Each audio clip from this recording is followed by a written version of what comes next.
You probably have, yeah. I'll have to do a purge in my history later. Why? They're not that bad, since, you know.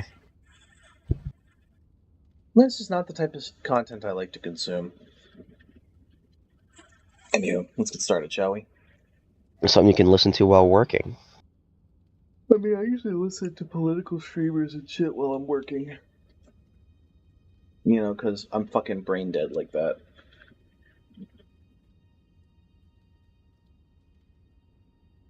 Let me hit it.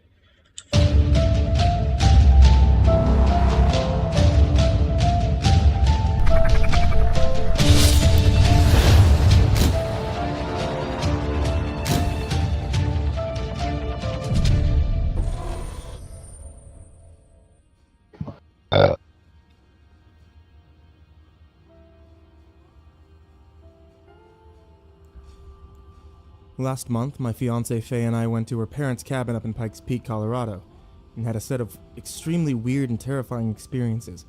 We found an old dream catcher on a tree in the woods out back, and at night, we heard a series of unsettling voices calling out from the forest. At first, we thought someone was messing with us, but then the voices began to take on recognizable traits. We heard Faye's grandfather calling out for help. He's been dead since 2012.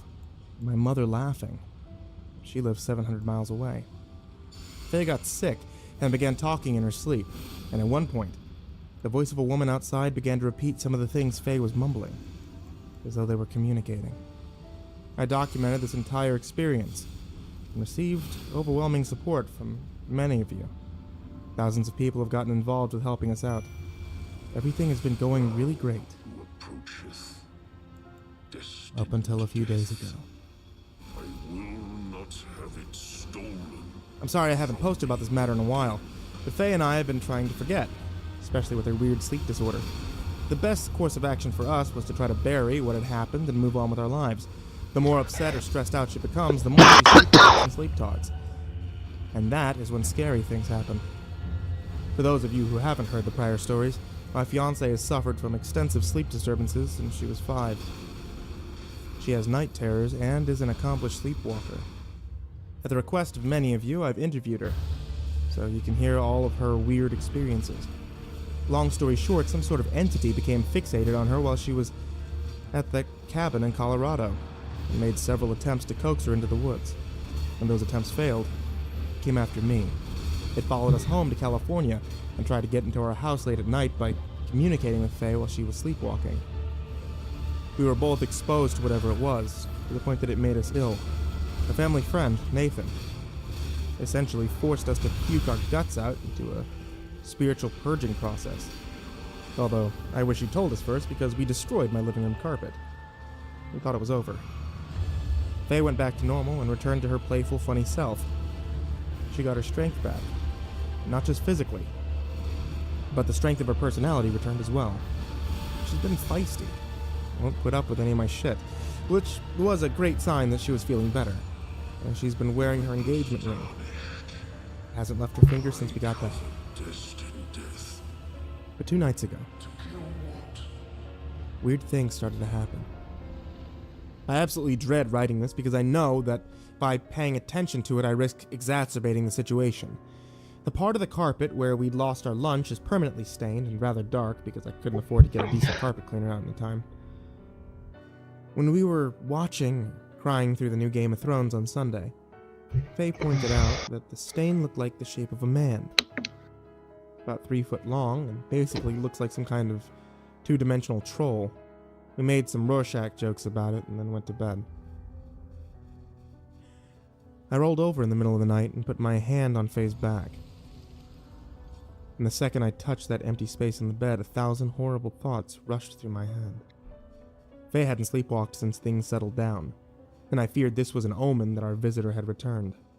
I found her downstairs. She was sitting in the dark, spine straight, right in front of the TV. It was off. Her eyes were closed. She was running her fingers across the stain on the carpet, whispering to it and giggling. I raced over and threw the lights on, forgoing my rule of never waking her up abruptly from a bout of sleepwalking. I just didn't want this to be happening again. I couldn't accept it. And just before I shook her awake, she said, How could I forget? She came to. I had no idea where she was. She seemed unusually upset that I had woken her up, as if she were in the middle of a very good dream, but then appeared frightened when I told her what was happening. I asked if she remembered anything. She said no. I can't tell if she lied to me. On our way up the stairs, she inexplicably vomited all over the wall. It was the same dark brown black color as when Nathan had poisoned us. At this point, I was completely freaked out. I tried to keep my cool and helped Faye into bed, got her some water, made sure that she was alright. She was absolutely fine. Couldn't explain why she puked. Then I shut off the light, closed the bedroom door, and spent about half an hour trying to clean the goddamn wall off.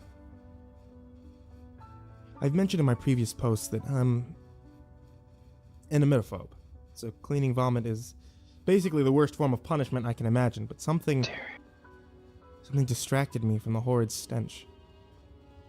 No matter how hard I scrubbed, the stain would not come out, and it had splattered roughly in the shape of a man. Because of the fact that Faye was standing halfway up the stairs and barfed down the wall, this time the stain was much larger than the one on the carpet. Almost 6 feet tall. When I finally got in bed, Faye was still awake. It was kind enough to give me a really nice shoulder rub as I lay there in a heap. I was nauseated, terrified. She tried to reassure me, but we both knew what was happening. Whatever it is that's fascinated with her, it's back. But it never left. I don't know how long we sat there talking, but eventually I passed out. Faye lying in my arms. She said a few more things in her sleep, but I could never quite catch them. I was too tired. The next day I tried to reach out to Nathan, but he wasn't answering his phone. I had to work, so I didn't see Faye all day, and I got home before she did. So I spent several hours jumping at every sound outside while I graded my students' final papers. When she did get home, she said she'd felt sick all day and just wanted to go to sleep. So she went upstairs and showered and got into bed. Around 10:30 p.m., I shut off my laptop and headed upstairs. Faye was sitting on the bed, feet on the ground, staring out the open window into the woods across the street. I gently laid her down, rolled her back until she snored. It's the only way to guarantee that she won't get up for a long time. I inspected the whole house. I don't know if I'm just freaking myself out or if I'm tired, but the vomit stains seemed bigger now than they were before. I'm calling a guy tomorrow to come and do a professional cleaning, and I'm pissed because I know I'm going to get stuck with a $200 bill for the job. I checked the backyard and didn't see anything, then made sure that the front door was locked and all the windows were sealed tight. The last window I checked was the one in the guest room, the one in which Faye had hand-drawn the number 5 backwards while sleepwalking. I stood there for a long time. It was late and dark, and all the memories of last month's events just kept cycling through my mind over and over. I felt dizzy and sleepy, almost hypnotized. It was a strange feeling, of ineffable mixture of strange relaxation and terror. I can't explain to you why I did this, but without even thinking about it, I reached out my hand and lazily drew a backwards 5 on the window.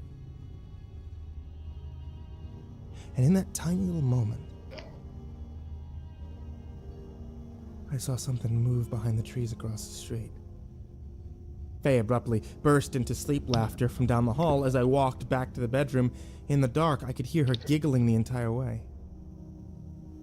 And nothing else to report for now. It's 10:30 p.m. on a Tuesday as I write this. I'm gonna go to sleep. I will update if there's any new developments.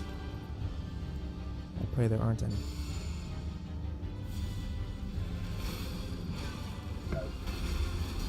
Now, a lot of you have mentioned since I retrieved Faye's ring from that creepy dream catcher, it's possible that it's been cursed. After all, the ring was given back to me. It could have been what's causing the new disturbances around the house.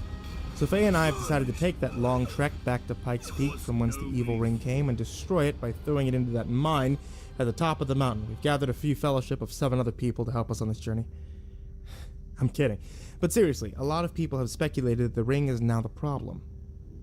Taking this into consideration, but Faye is not willing to part with it right now, seeing as how she just got it back. And if the entity, seeking Faye, did curse the ring and got me to break the Dreamcatcher to retrieve it, it is even more clever than I could have anticipated. More on this if I decide to make a move. We had a professional carpet cleaning service come out yesterday and try to tackle that puke stain situation. The guy told me over and over, that's not vomit. I can get vomit out. Took him a long time, but he finally managed to get most of the stain off the carpet in the living room and recommended that we get checked out at the hospital. I told him that we already had. Some parts of the carpet were still spotted and ruined. He gave me a discount. The wall in the stairwell is another story. The guy took one look at it and said we need to paint it. But I insisted that the stain had to be removed before doing so. He told me to strip and sand the wall, or he could come back and do it on his day off for a small fee. I told him I'd take care of it. He made an exorcism joke and left. That was amusing. Faye came home very excited yesterday. She got a promotion at her job. We celebrated by going out to dinner at our favorite steakhouse, and she ordered her normal meal, thank God. I had a few drinks. I don't drink a lot, so I was the DD for the evening. When we got home, we pretty much went right to bed, and on the way up the stairs, she drunkenly said, "Fuck that guy," and pointed a lazy hand at the stain on the wall. That night, I had a very strange dream. I dreamed that I was trying to scrub the stain off the wall, just like I had a few days ago. But this time, I was scrubbing in the dark. Moonlight was just barely seeping through the window and illuminating the outline of the stain, which looked more like a man than ever had before. I loomed over it as I crouched there on the stairs, but then something weird happened. The wall underneath the stain turned mushy like oatmeal. It gave way to my hand. My arm went right through the drywall. When I tried to pull it out, there was a faint light coming from the hole.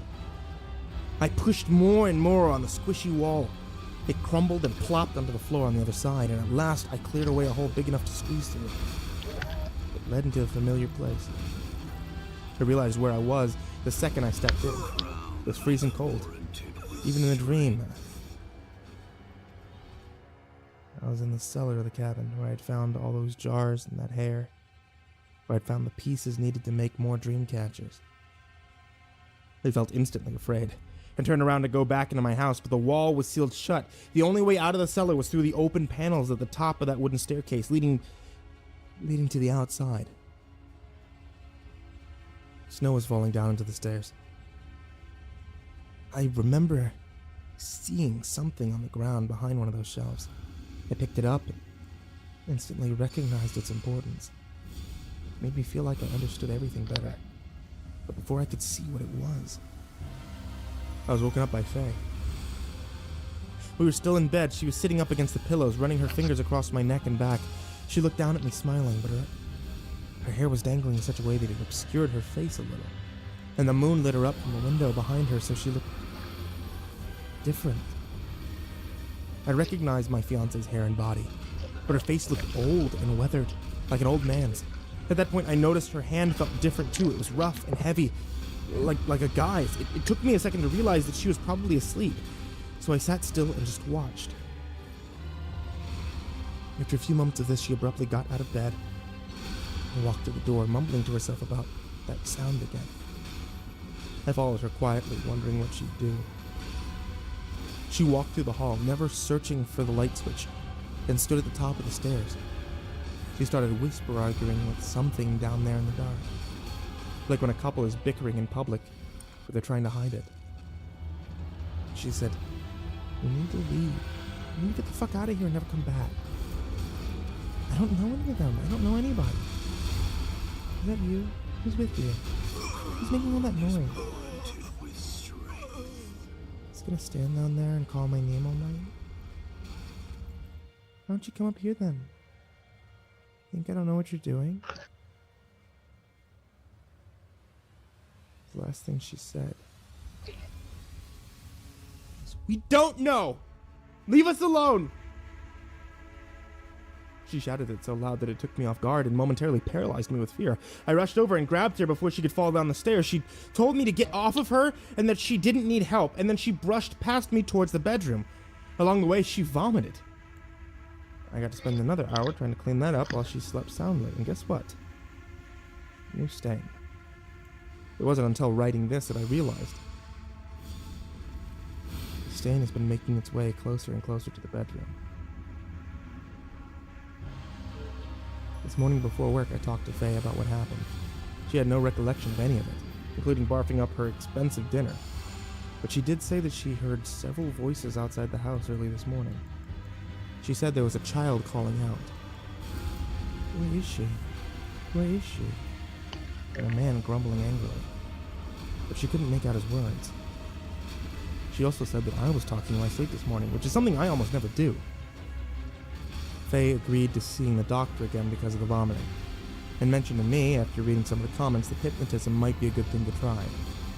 So we're looking for one in our town. More on that if anything develops. Also, her older sister Becca is going to come to town in a few days to visit us and see how things are going. Becca lives in Arizona with her husband, infant son, so I've only ever actually met her a handful of times. It'll be nice having some extra people in the house for once. In other news, Nathan is still not returning my calls, so I might try the Ranger tonight. I also want you all to know that it's finals week, both for me as a graduate student and for the undergraduate students that I teach. I might not be able to update every day like I usually do. If I'm missing for a day or two extra, don't be alarmed. Keeping a close watch on Faye. I have one last thing to report. Today at lunch, I put my head down in my office and drifted off for a few minutes. This is also unusual for me because I'm a chronic insomniac and don't take naps almost ever. But I had another dream. T-Way came to me. For those of you who don't know, T-Way was a Native American man who lived near Pikes Peak. He and his son, Nathan, blessed our cabin and helped Faye and me in our struggle last month. He died in the woods, under mysterious circumstances, during my last night at the cabin. In the dream, I was looking out of our bedroom window. And T-Way was standing at the tree Don't even think about it, street. Walter. No. No. It was really him, Walter, not the creature no. that No. did a horrifying impersonation of him. He was pointing into the forest. No. No. I think I'm supposed to go in there. Every time we test. Okay. Molly Barncat, I don't know whether I can trust my own dreams anymore. You know, that's where the imposter hides.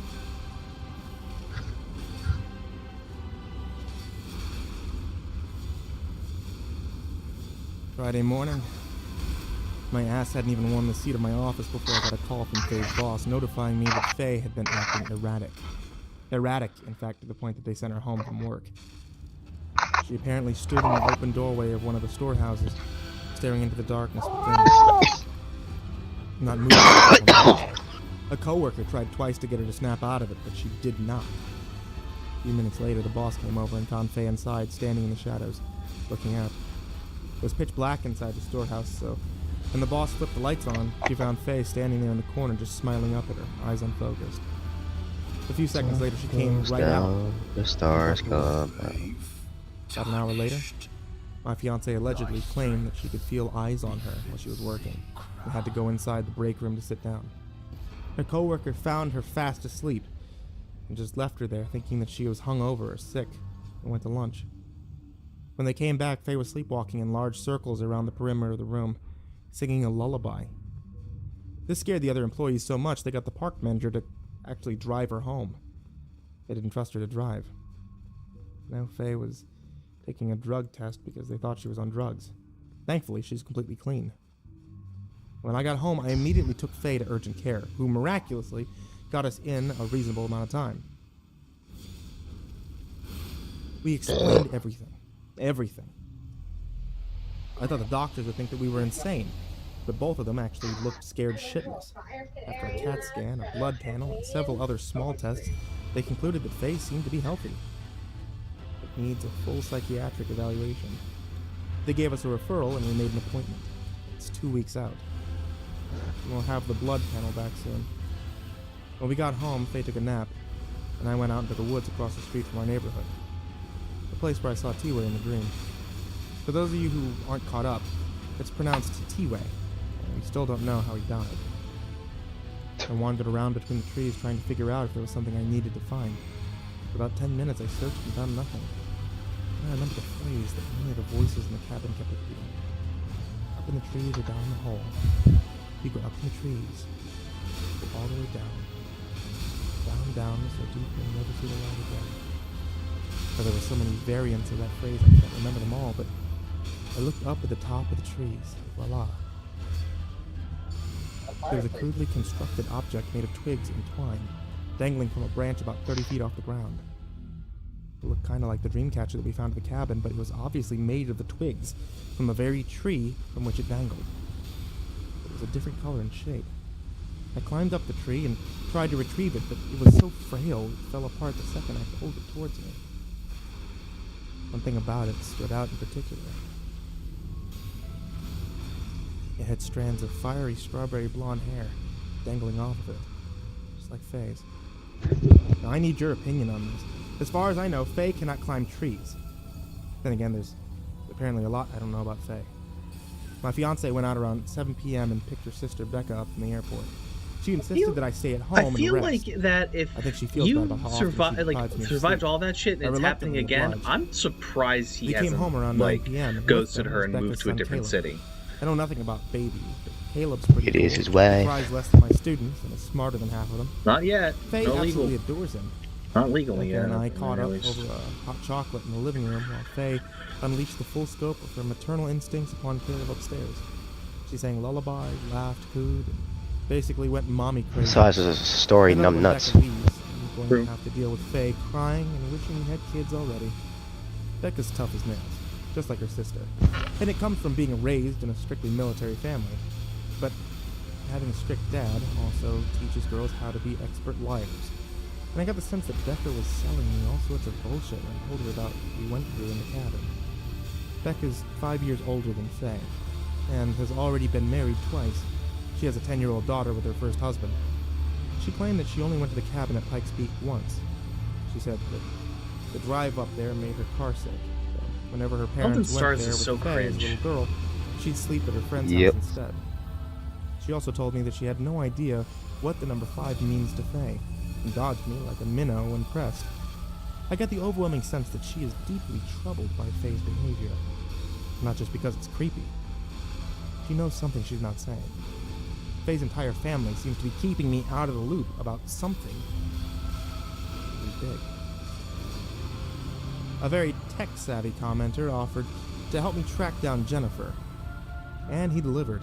When I checked my email that night before bed, he had provided me with an email address and phone number of Jennifer's husband. She remarried after Tom hanged himself. Tom was so deeply disturbed by his experiences at the cabin that he couldn't take it, even after moving to Nevada, or maybe he just couldn't take Jennifer. I emailed the guy. His name's William. And he got back to me the next day and asked me to call him. I explained the situation. He informed me that he and Jennifer had moved to Washington State years ago, but she started abusing prescription medication a year into their marriage. Over the course of a few weeks, she repeatedly told William that she heard her daughter, who died in childhood, calling to her from the forest outside their home. And one night when William got home from work, the back door was open, and Jennifer was gone. She left with her shoes and jacket. Jennifer went missing for almost 6 months. A group of campers found her remains about 40 miles away. She had been buried in the ground with her legs sticking out, and they had been gnawed clean by wolves.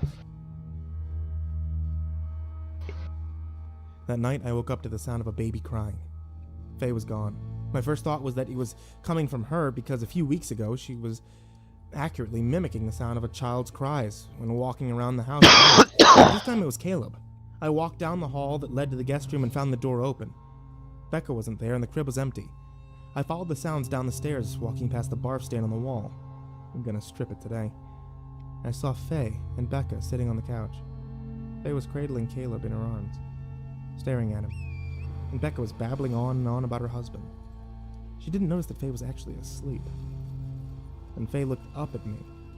Only the whites of her eyes showed. They were rolled back into her eyes, completely out of it. And she smiled.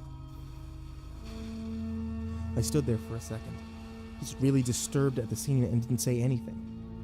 Suddenly something moved just outside the sliding glass door behind them, the door that leads to that tiny little garden. It was almost pitch black out there, but the the black shape of a man, a huge man, moved away from the glass and vanished into the darkness. Someone had been standing there behind Faye and Becca, watching them play with Caleb. I took off out the front door, hoping to circle around and intercept the man. We live in a housing complex. There was a walkway that goes behind all the houses, and the only thing separating it from each backyard is a tiny little wooden gate you can literally step over. Mostly just keep dogs and rodents out. But I ran up and down that path and found nothing. Nothing at all. There was, however, an oily black substance on the ground about 10 yards away from our back patio. And last night, Faye started mumbling more lullabies in her sleep. Guessing it's probably because she's been thinking about Becca and Caleb's visit. She loves kids so much. She also said he's in the stains and gets up and walks around in the dark. I took the advice of a few of you and asked her, Faye, what did you forget? She paused for a long time and replied, he needs me. Right when she said it, a child laughed somewhere outside.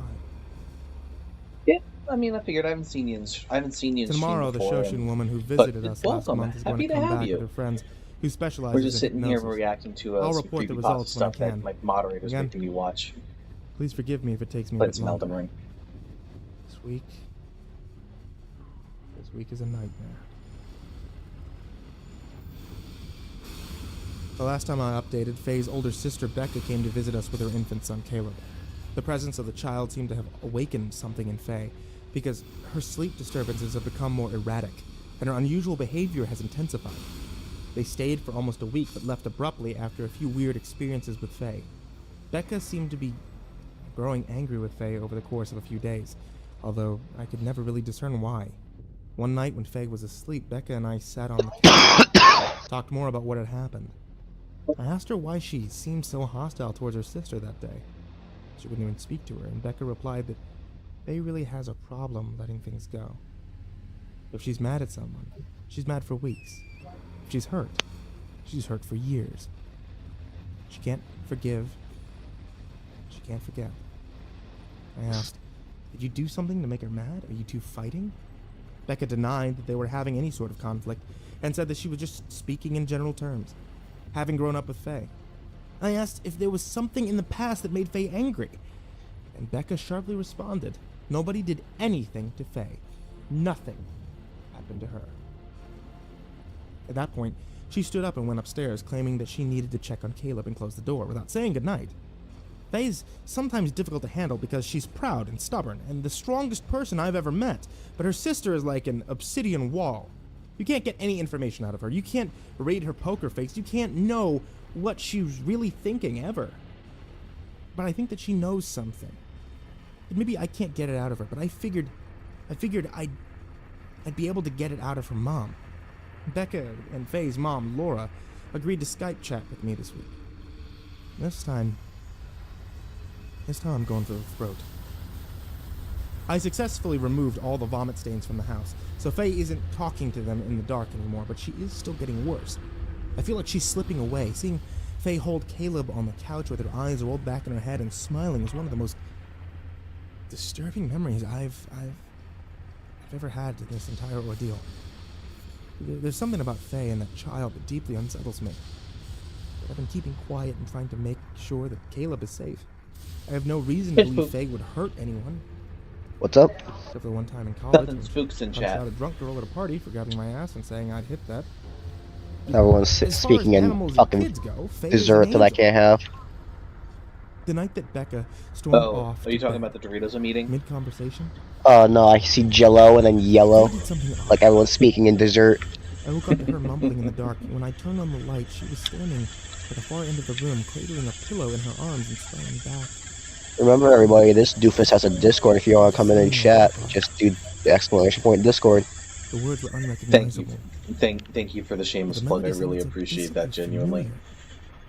I called out to her. I just see a returning artist here for the past few days. He's in our Discord. She replied in a low, voice. He doesn't have the same name as his Discord, then. Fucking eat that bird. She sounded You're a bird. I got up and gently ushered her back to bed and took the pillow away. When I did, she said, I rubbed her neck and assured her that I do want to start a family with her one day, and she'd be a great mom. And she mumbled, "He's a little corpse." I asked, "What do you mean?" She never replied. She just started that rhythmic breathing that lets you know the partner is fast asleep. Angela visited our house the next morning, just after the sun went down. For those of you who don't recall, Angela belongs to a Shoshone tribe in California, and is the daughter of a very important tribal elder. She first visited me and Faye when we got back to California and told us that a malevolent spirit called the Hollow One was infatuated with my fiancé. She said that there was a dark cloud over Faye that could not be easily removed. This time Angela brought her friend, who was a hypnotist, and they inspected the house and the yard. We told them about the barf stains, and Faye's claimed that he's in the stains. He gets up at night and walks around in the dark. And then, in private, I told them about Lady Caleb's presence and how it's exacerbated Faye's behavior. I also showed them where I found the new dream catcher. Angela said that this entity has many names, and is known to several different Native American groups. It's older than the Skinwalker, and a progenitor of many evil spirits that inhabit different places near the Rocky Mountains and the Southwest. Her friend referred to it as a soul trader that snatches up a person's essence and takes it down into the dark, and enters the remaining body to seek out more victims. I don't know where the dark is, but allegedly, that's where Faye's headed. With too much exposure to this thing, both Faye and I have become tainted by it. This is why we're both vomiting dark bile. Stains still carry remains of that evil. Angela spoke with Faye for a long time and concluded that she was still Faye, but on her way to something else. She's making a spiritual journey into a place that she thinks is good and safe, but in reality is being coaxed out of this world. Despite what's happened to us, a lot of this whimsical metaphysical talk is sometimes hard for me to swallow, but the hypnotist sessions say did a good job to convince me that there's something here outside of my house with us watching it. The hypnotist had Faye lie on the bed. We brought chairs from the dining room upstairs to sit with her. She put her hand on Faye's forehead and hummed a chant for a while, and covered Faye's eyes with her palms and asked her a few questions. There were things like, what's your name? Who is your fiancé? All of Faye's answers were normal. Then the hypnotist hummed some more and lifted her hands. Faye's eyes were rolled into the back of her head, which only happens when she's sleepwalking. Her mouth twitched a little bit, and then the hypnotist asked, "Who are you?" She responded, "I am Faye." The important parts of the conversation went a bit like this. "Faye, can you tell us who is in this house?" Faye raised her arms slowly and pointed each person in the room and said their name. Even though she was not looking at them, she knew where everyone was. Felix, Becca, Angela, you. And she pointed at the wall and said, "Caleb." He was in the other room. The hypnotist asked, "Is there anyone else? What about the man who's been following you?" She shook her head and said, "Right now, he's outside." We all glanced out the window to the tree line where I'd first seen the figure walking back and forth in the middle of the night, mimicking Faye's sleepwalking. This time there was no one there. Angela asked, "What does he say to you? Is he talking to you right now?" Faye replied, "I can't hear him. He's facing the other way." The hypnotist asked, "And what are the dream catchers for? Who makes them?"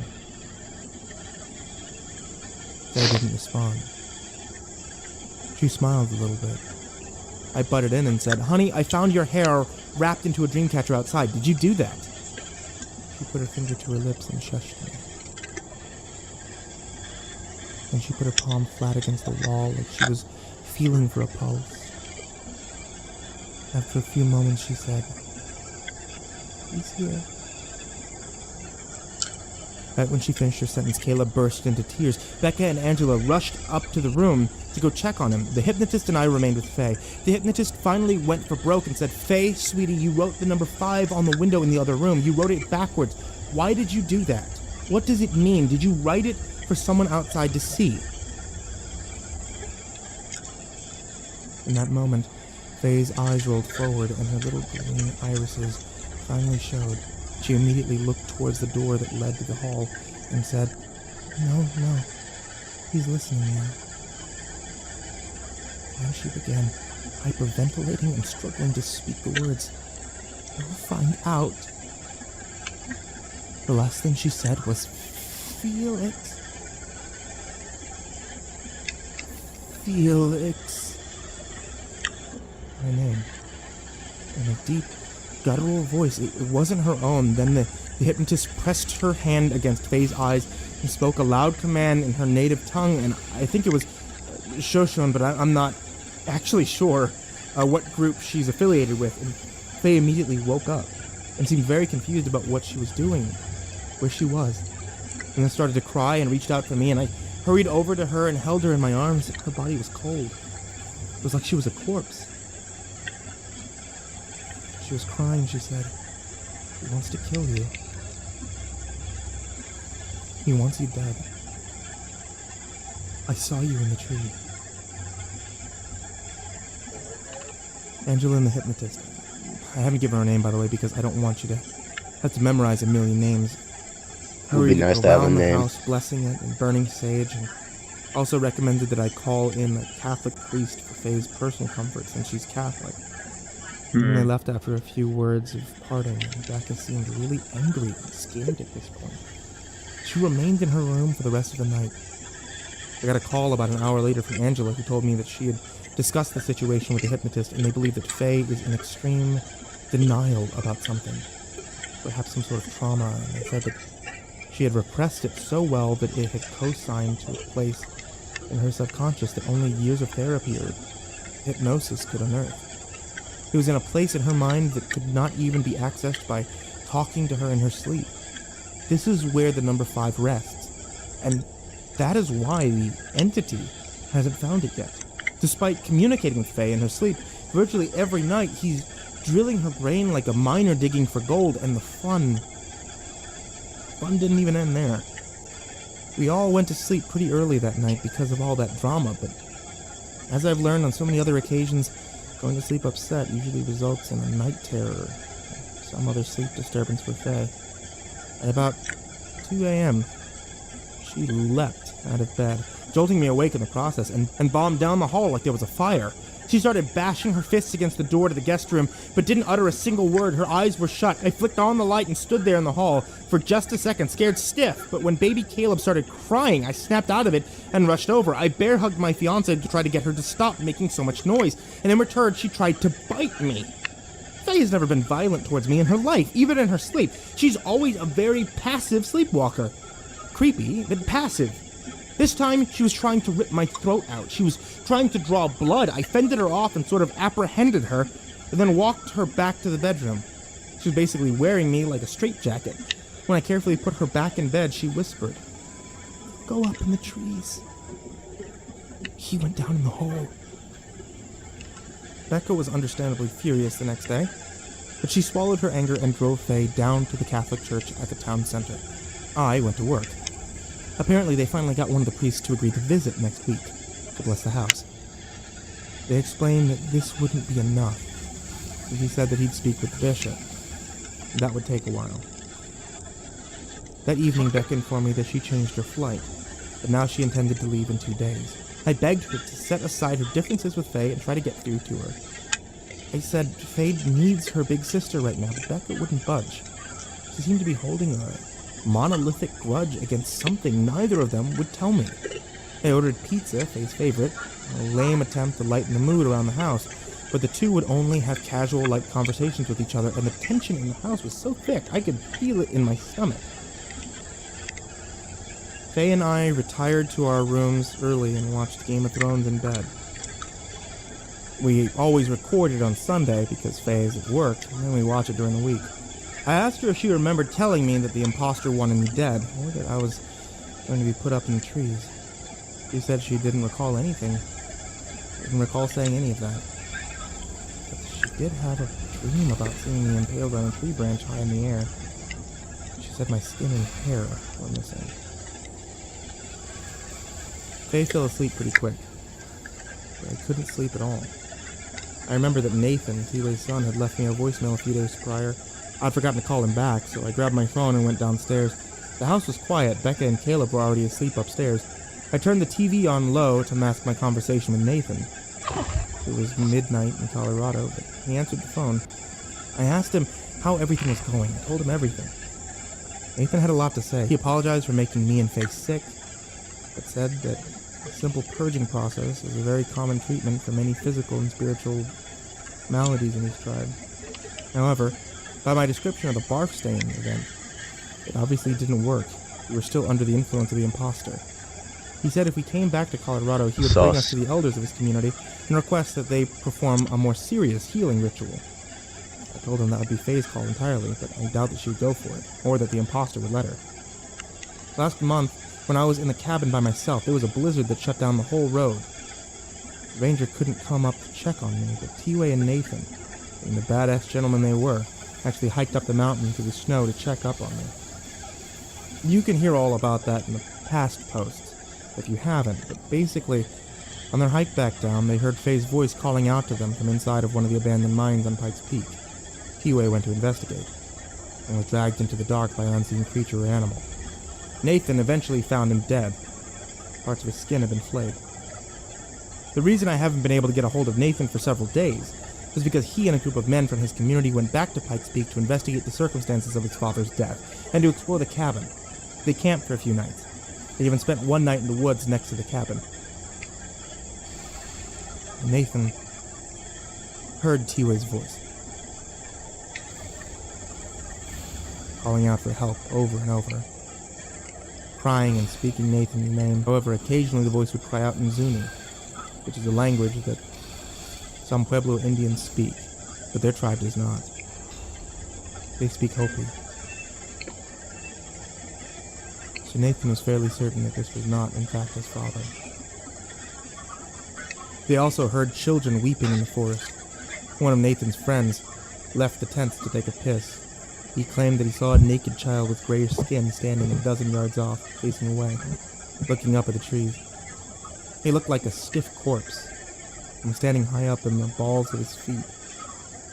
This sight apparently scared Nathan's friend so bad he took off, grabbed his things, and went to hike back down the mountain, in the dark, in the cold, by himself. Nathan and his friends tried to stop him, but it was too dangerous to go after him. They haven't seen him since. Nathan told me that he had recurring dreams of a child while on the mountain. Of a child and of Faye. He said to me, "Tell me about the child, Felix." During our conversation, I had been standing in the living room facing the sliding glass door looking out into the backyard, and right when Nathan said, "Tell me about the child," I saw a large shadow move behind the orange tree outside. I told Nathan to hold on a second and went to grab the flashlight from the kitchen. When I got there, I almost collapsed in fright. The front door was wide open. From my front door, I could see the tree line, and across the street, someone was walking behind the trees.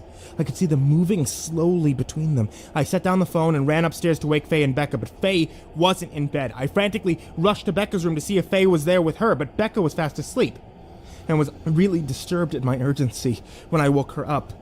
We turned on the lights, and she went to grab Caleb, but he wasn't in the tiny crib that Faye had bought for him. He was gone. Becca turned into the Hulk in about half a second flat. She started shrieking in rage and terror, screaming, "Where is he? Where is my baby?" over and over. We dashed around the house looking for Faye and Caleb, but couldn't find them. And then I realized she had taken him outside. We ran out there barefoot, straight to the trees, and came up behind Faye. My fiancée was standing there in her underwear, looking up into the trees. Her arms were outstretched, holding Caleb up in the air as if offering him to someone above. High up on one of those branches was the dream catcher. The one I had taken down and broken only days earlier. Now it was intact. Becca grabbed Caleb out of Faye's hands and shoved her to the ground, then took the baby back inside. I picked Faye up and I rushed her back to the house. Neighbors were starting to come out of their homes to see what the commotion was, and Faye woke up on her way back up the stairs and broke down crying, apologizing to both of us. Becca packed up all of her things and stormed out of the house, grabbing Faye's car keys and drove off. The police We showed love up a few minutes later, and I had to explain to them that the sisters had a big fight, things got taken outside. I said that Faye was drunk, so she took it a bit far and ran off across the street. Thankfully, nobody saw the baby, so I didn't get arrested for child endangerment. I mean, what else could I have said? They'd never have believed me if I told them the truth. They checked Faye out to make sure that she hadn't gotten beaten up and asked her repeatedly if I was treating her all right, and then they left. Becca drove straight to the airport. Faye and I had to go pick up the car the next day. I've got a Skype call scheduled with Faye's mom tomorrow. Becca texted me and said, ask her about 5, she knows.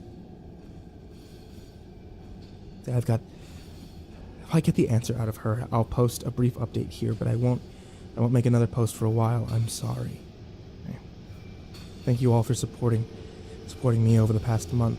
Now I need to try to put all the broken pieces of my home life back together.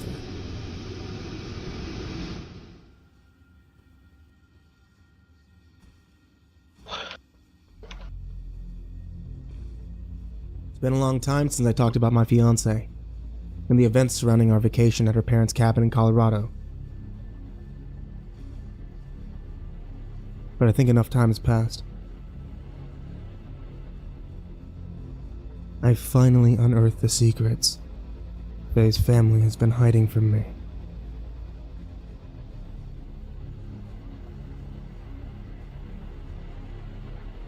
We moved 2 weeks ago. I got a new job. We found the new place a few towns over. It's only an hour drive from our old place, and it's the same distance from Faye's work, but in the opposite direction. As if by the law of horror film cliches. The strange activity that plagued us at night ceased entirely for a week when we moved into our new place. However, it started up again after a while, just as I feared it might. Our new home had not yet been blessed by Angela when the activity started again.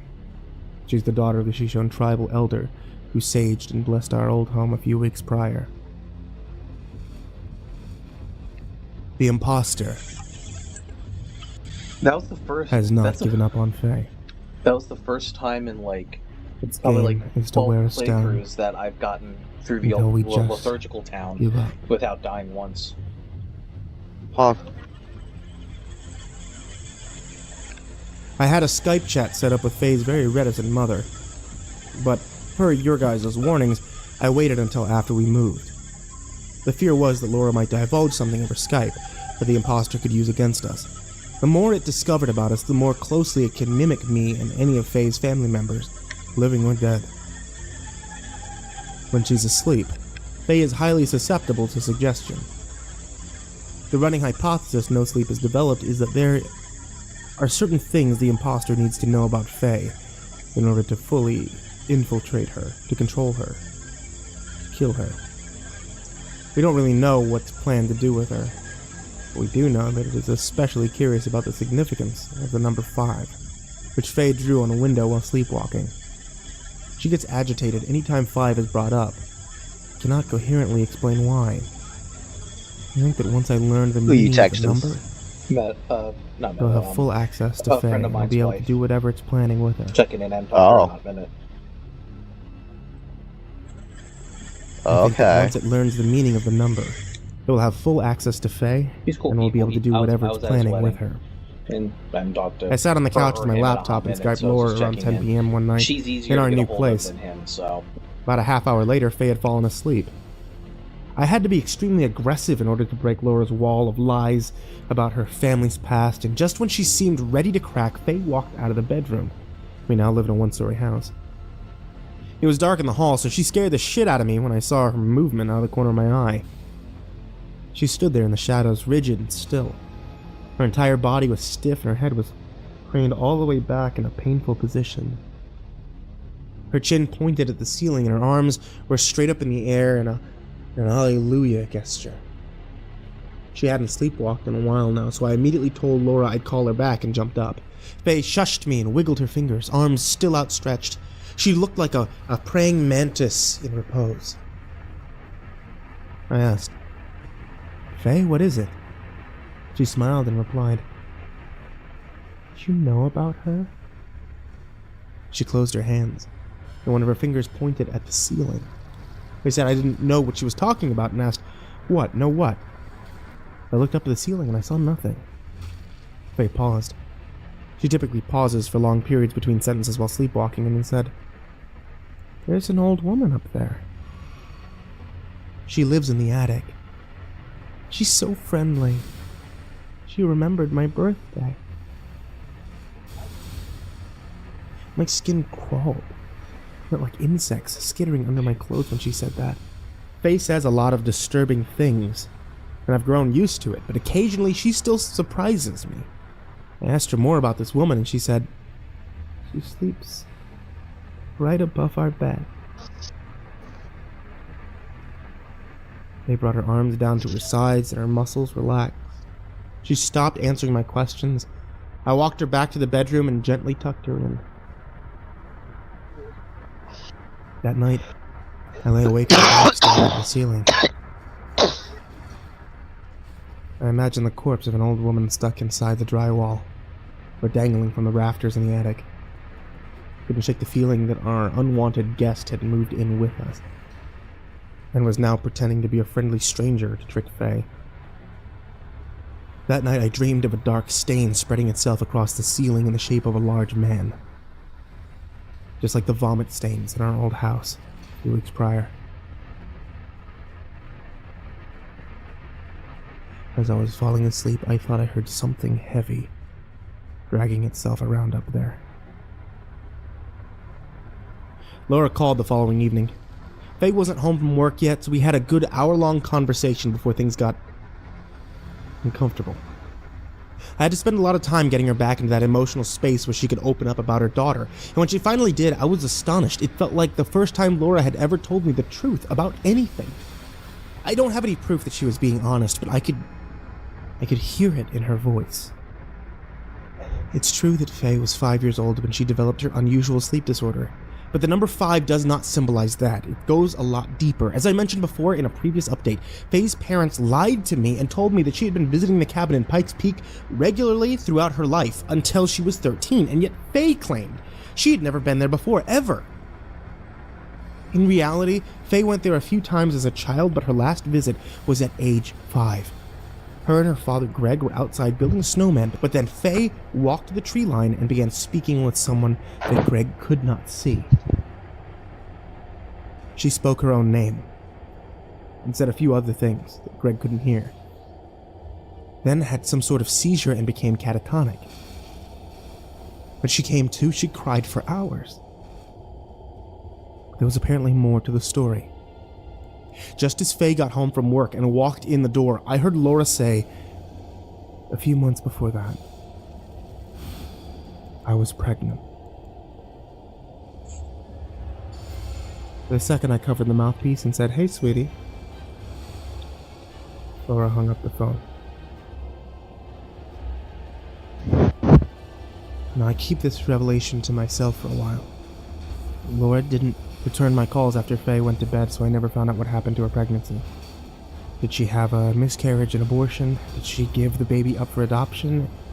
Was it not Greg's child? Millions of questions swarmed through my mind. I didn't sleep at all, and I could That's a hell of a barely jump. hide my thoughts from Faye. She knew something was wrong. She was quite perceptive and could read me like a book, but I acted like I had a stomach ache and I went to bed.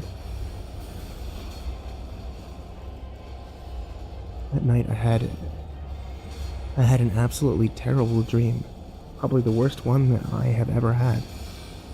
In it, an adult Faye attacked her pregnant mother. She was sleepwalking, but screaming wildly and pummeling her mother, just like she pummeled the guest bedroom door when her sister and infant nephew Becca and Caleb visited us last month. There was blood everywhere in the dream. And Faye ran off into the woods with the fetus. It was so violent, I jolted awake nearly screaming. When I woke up, Faye was sitting upright in bed, staring out the window. She was awake, I could tell, because her posture was normal and her eyes weren't rolled back in her head or blissfully sealed shut. She said, "Did you hear it too?" It took me a while to figure out where I was. When I saw her sitting there in a pristine white t-shirt, I sighed in relief. There was no blood anywhere. It's just a dream. Before I could answer her question, I heard a baby crying. Now, we live in a bigger suburban area now, so it was entirely possible that it was just a sound from one of the nearby houses, but Faye's reaction to it really disturbed me. The look on her face made me think that the sound was causing her physical pain. She cringed, shut her eyes, trying not to cry. I cupped her face in my hands and I told her it was okay. But as I did, another voice rang out from the dark. It was a little girl and she was speaking as if to a baby. From what I could hear, she said, "When do we go inside?" "Up in the trees, where?" "Not the hole, not down there." Faye started crying too. I looked out the window, but I couldn't see anything. She had no explanation for why she was so upset other than he's back. He's here. I know it's him. I didn't want to scare her, but I completely agreed. I had a missed call from Nathan the next morning when I woke up. It was Saturday, and Faye and I had plans to get new furniture at IKEA. While she was in the shower, I returned Nathan's call. He answered on the first ring. He sounded terrible. The first thing he said was, "Felix, do you know anything about the child?" A few weeks prior, he had said, "Tell me about the child," and I had no idea what he was talking about. Now I had a pretty clear idea, so I whispered to him that Faye's mother had been pregnant when Faye was 5. But I had no idea what became of the baby. He told me to get as much information from Laura as possible at all costs, but to keep it from Faye. He also told me that he was going to mail us a special herbal mixture. Something to make into a tea before bed. He said it promotes good dreams, and therefore would shield us from some of the imposter's intrusion. I asked Nathan to explain what he meant. He said very simply, the imposter does not read minds. It reads dreams. This was an astonishing revelation to me. It explained so much about the cabin. The imposter's mimicking Faye's grandfather because she probably had a dream about him at the cabin. It mimicked my mother for the same reason.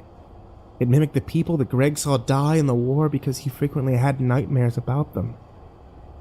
The former owner of the cabin, Jennifer, heard her dead daughter's voice in the forest at night because she regularly had dreams about her. Who didn't have painful dreams about their own child passing away? Who didn't have painful dreams about their own child who passed away? The creature mimics the people it learns about through the dreams of its victims and repeats them in the forest to coax those victims outside. It also listens to the things that people say when they're awake. This is why we heard so many unrecognizable and familiar voices at the same time. Some of those voices belonged to other victims. That thing was wandering around in the dark, learning from its targets, sharpening its skills, and pretending. That's how it hunts. So since I was getting nearer to the significance of the number 5, the information the imposter so desperately sought, Faye was in greater danger. My own dreams could betray our safety. Nathan continued, and I'm just paraphrasing because I can't remember everything verbatim. Faye is the most fascinating person the imposter has ever encountered. Her dreams are a mystery to it. She's a puzzle to be solved. And most of all, when it speaks to her through her dreams, she speaks back. I guess you could say it has a very dark fixation with her, perhaps even love. A putrid form of it, anyway. It was true. Faye mirrored the imposter's darkness when it looked into her, and it didn't find all the hopes and dreams and fears it saw in others. Instead, it saw a deep well of impenetrable blackness, and it knew there was something hidden beneath it. Whatever it was planning to do with that information it seeks, it knows that 5 is the light that will reveal the bottom of that well and everything inside of it. Cold sweat matted every inch of my skin during this conversation. I pressed the phone tighter to my ears so as not to miss a word. I asked, why does it even need Faye to find the answer? Her parents probably know what the number means too. Nathan said something in his native language, as though he was speaking to a person sitting in the room with him. And he said her parents haven't been in the cabin in a very long time. Its connection to them is weak. Maybe it can't keep hold of someone for very long. If they aren't on the mountain, after all, Faye has had her sleep disorder since she went to Pike's Peak. But as the years passed, his entity faded from her life. It only returned when she came back. I heard the shower turn off, the glass door slide open, and Faye began moving around the bathroom. I walked outside onto the patio and closed the door behind me. But what does it want, Nathan? I asked. I mean, once it learns everything it needs, what does it plan to do? Nobody will give me a straight answer. Again, Nathan said something that I could not understand. He was talking to someone else, perhaps one of the elders of his community. It is one of the old evils, he said. Our people have believed in them since the beginning.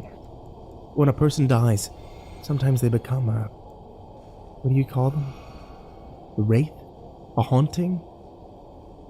But these entities were here long before. So many horror films Faye and I cheerfully watched came flooding into my mind. So like a demon, I said. I can't tell you how many movies I've seen where a family finds out the ghost in their house is actually a demon. And for a few obscure reasons. It's much worse. I felt like I was about to be given that speech. Nathan cleared his throat. Well, no. Not exactly. We don't believe in hell or any equivalent place. Our interpretation of the other worlds is very complex, but basically, this type of entity, they take you away. Not your body, your spirit. They take it out into the dark, away from this world and its light. So far away. Eternities upon eternities away. The distance drives your spirit completely mad, and then you become one of them. That's what it does. He separates you from where you're supposed to be going into the afterlife. It steals you from yourself. Yeah, good news all around. I also asked Nathan how he was coping with his father's death and pointed out that he sounded especially dreary today. Again, I expressed my condolences and said that I was most honored to have known T.Y. Ashley, what's going on? And that we were alive because of him. Nathan replied that he knows his father's spirit lives on through his family, and in the sacred earth where they live. For that reason, he does not mourn his death. However, Nathan also said something that made my hand go cold as I clutched the phone. He said, I keep having the same nightmare every night. It keeps me awake. When it's over, I'm exhausted. I asked him to tell me about that dream, as I've been having terrible ones lately too. He said, it's the cabin. I see it in my dreams. It's sitting there in the dark and there's a bad storm. I'm standing in the distance looking at it. A light turns on inside and I walk toward it. As I approach, the front door slowly opens and something in my heart tells me not to step inside. But I do. Every time I do. Nothing too serious. When I'm chilling. Inside, the light cuts out. Hopefully gonna get a new job very dark. tomorrow. From the living room, I can hear my Heyo. father's voice calling out to me from the bedroom. We'll see if I get an interview. He's speaking in our language. And if I get the interview, Sounds I got happy the job and because I'm a peaceful. great interviewer. He tells me to come to him. I don't mean to be pompous, but That he wants to see my face before he good at goes it. to be with our ancestors. He calls me Hamature. I like the nickname I was given as a child. But when I go to push the bedroom door open, I wake up to the sound of a child crying. Every time. So the Shadow Beast. Nathan went on to explain that he feels these dreams are a sign, and that he must return to the cabin in the site of T-Way's death. I said, it could be a trap, you know. In fact, I'm sure it is. Nathan spoke once more in his language to whoever was in the room with him, and then he paused. And he finally sighed and said, you might be right. But it really feels like him. I made him promise not to go back to the cabin. He agreed, and said he'd call me in a few days. I thanked him again for his father's sacrifice.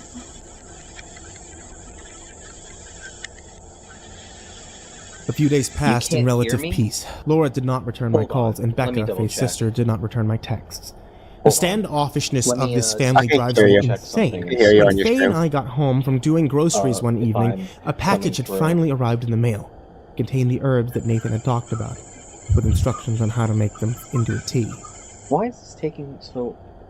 Not too much, read the little note. What the fuck? Faye brewed some of it up and drank it. When she was finished, I jokingly told her, actually, we were sending you on a vision quest. This is going to be really intense. Alright, hold on. She wasn't amused. Alright, hold on. Let's double check. Alright, hold on. You still there, Dust? Yeah. Alright, for some fucking reason, my YouTube stream won't load up on my fucking phone because God hates me. I was checking both. Also, it's the Twitcher that says I can't hear you, and I can hear you perfectly fine on your Twitch stream. Alright, that's weird. Alright. Maybe I'll lower the video just a tad just to make it a bit easier, but it's whatever. Here we go. Let's continue. We both slept soundly that night. No bad dreams, no strange activity outside, no weird sounds. I'm surprised they're not burning The next sage morning there was a knock at every the door, fucking day. so light. It only woke me up. See, I'm a light sleeper, insomniac of the family. I snuck out of bed trying not to wake up Faye and crept to the front door. It was Laura. She had come to our new home totally unannounced and uninvited. I immediately knew that there was about to be a shitstorm. I couldn't begin to imagine what she was doing here, but I knew by the look on her face that there was trouble. I invited her inside and informed her that Faye was still asleep. She was actually relieved and said that she wanted to talk to me alone. From her bag, she produced a photo album. We sat on the couch. Not much, Ashley. Just playing Elden Ring, listening to spooky stories. For being constantly evasive, for lying, and for letting us go to that cabin in the first place. I waved away her ramblings and demanded to know the purpose of her visit. I had absolutely had enough of all of this. I wanted to get to the bottom of things. Laura dropped her voice to a whisper and opened the photo album. As she turned the pages, I realized that it was actually a scrapbook, a very elaborate one that had taken years of effort to construct. There were photos, drawings, designs, letters and postcards, even a necklace and some flattened flowers. I saw pictures of Faye that I had never seen before. She was absolutely adorable as a child. Her glowing smile poked out from beneath little strawberry locks and photo. Yes, dear?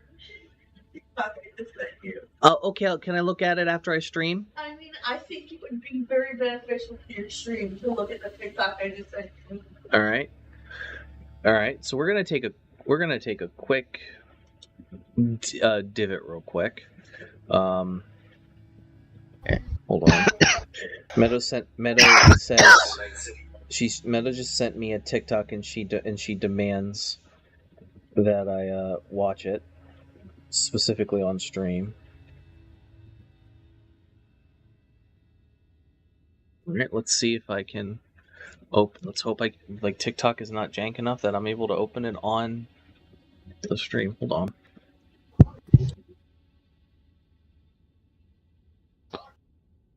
Okay, messages.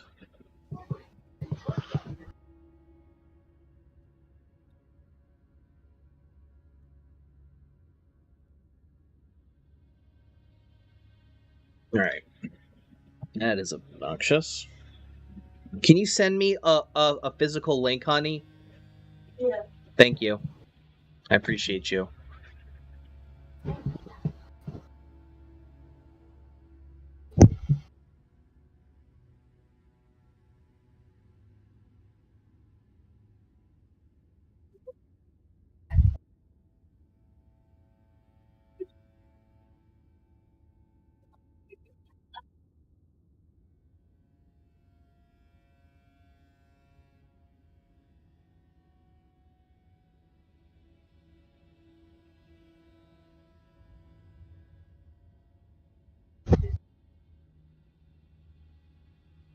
The fuck is this? 69 glizzies. Birthday boy, thank you for the 100 glizzies.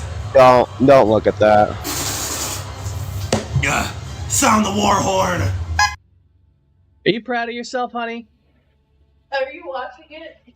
I watched it, and everybody gave it a resounding fuck that.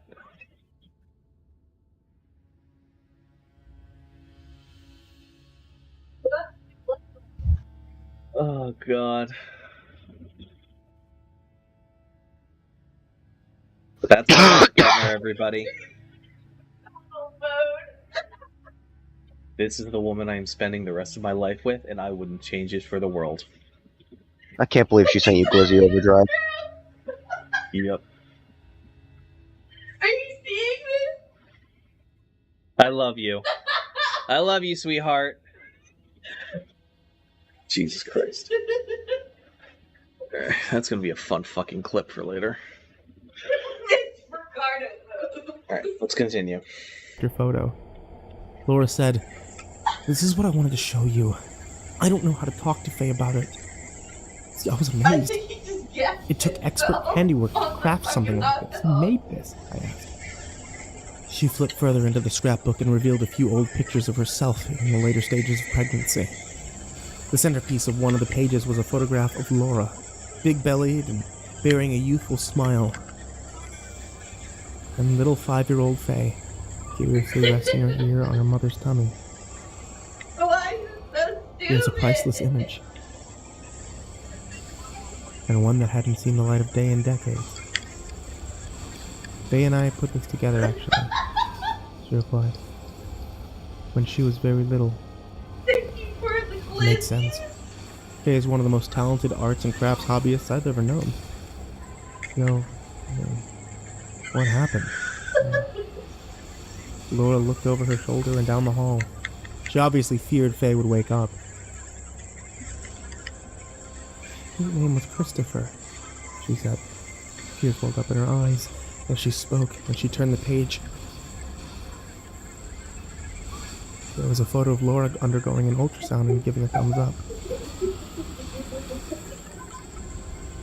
He was stillborn a little over a month before the due date.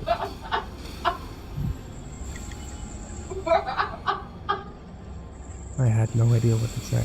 Oh. I felt that saying "I'm sorry" was too empty, so instead I just remained silent. Placenta abruption, she continued. It's rare, but it happens. She scooted closer to me on the couch and set the scrapbook on my lap and then grabbed my wrist. She said, "Felix."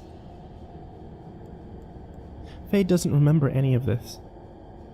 We have never ever spoken of it. I asked how that could be possible, given that she was certainly old enough to remember an event like this.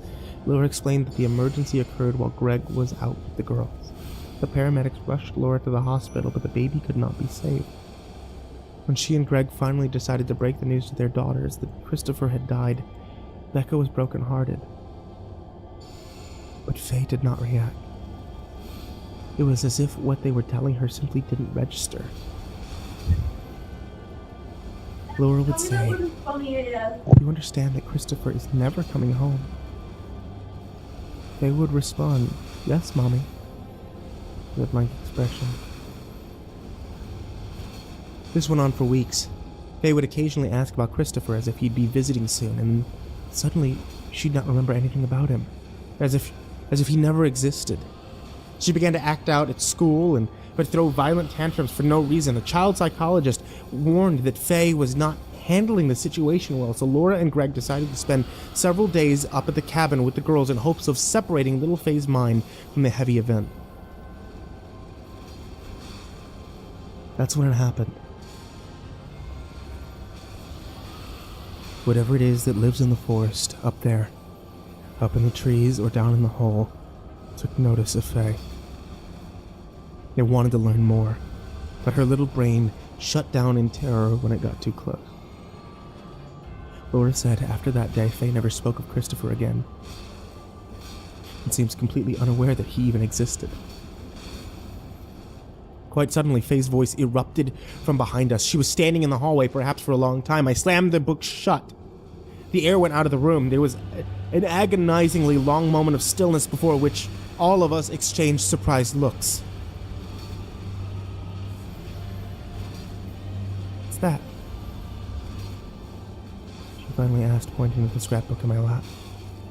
Let your flesh be consumed by the scarlet rot. I was useless. A deer in the headlights. Laura got up and got between me and Faye, giving her a hug and asking how she was feeling. She said they needed to talk. But Faye pushed her aside and walked over to the couch. Her fiery eyes locked on the scrapbook and didn't blink. She reached down and opened it, and the page she revealed had a colorful cutout of the number 5. It was one of the final pages of the book. Her jaw trembled, and tears instantly welled in her eyes. A look of excruciating pain fell over her face, and she began hyperventilating. Laura rounded the couch and tried to assuage her, but Faye slapped her hand away and grabbed the scrapbook, then raced off to the bedroom. She cried in there for hours. Did you get to the part where he stripped out like Mitch McConnell? No, I didn't. never let That us in. actually would have been really funny. He said entering Mitch McConnell mode, and then he froze. That's actually I spent the rest of the day alone. Oh, you should have watched it more. They never I emerged was from the not bedroom and Peak wouldn't speak to me when I comedy. knocked, so I Peak played Overwatch comedy. to distract Sorry. myself from a horrible knot of stress in my stomach. Meanwhile, texting with my best friend Richard and Jason regarding the new developments. When I got up for a drink, I heard the bedroom door click. Faye was ready to let me in. She was sitting on the bed with the scrapbook in her lap, and I pushed the door open. And I said as gently as I could, "You want to talk about it?" You are pretty. Her face was streaked with hundreds of tears, her skin was pale, and her eyes You were lifeless. You ate the Never Baldur's had I Gate seen her in such a fun? state. I considered Yeah, calling add some paramedics Doritos, because it's she might okay. hurt herself. Okay, Or me. I guess She I'm said. fine. I'm making curry I tonight, remember now. Okay. so don't spoil your appetite. I won't. I stood there in the doorway, afraid to make a move. I wasn't sure how Faye would react to the knowledge that I had been conspiring with her mother about their secret past. Mom and I spent all summer getting the nursery set up, she said, tracing her finger over one of the photos. Dad was so excited that he was finally going to have a son. So we did a sports theme. Oh, so close. I walked over to the bed and sat down, quiet as a lamb, trying not to trigger another explosion. Faye kept her hands pressed on the scrapbook as though she were feeling for a pulse. The colorful number 5 rested at the center of the page, laid over various photos. In one, there was a baseball mural painted on the wall with 5 players, and in another, a toddler onesie in the design of a baseball jersey. They displayed the number 5.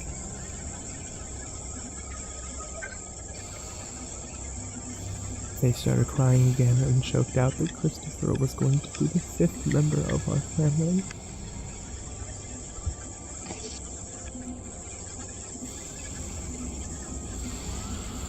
We talked for a long time. Mostly Faye talked. I just quietly watched her face in awe as the deluge of ancient memories flooded her mind. Sometimes she could barely speak, other times she shook her head and said it was all a dream. Her denial rose and fell in waves as she grasped at all the faded images in her head and tried to describe them to me with great strain.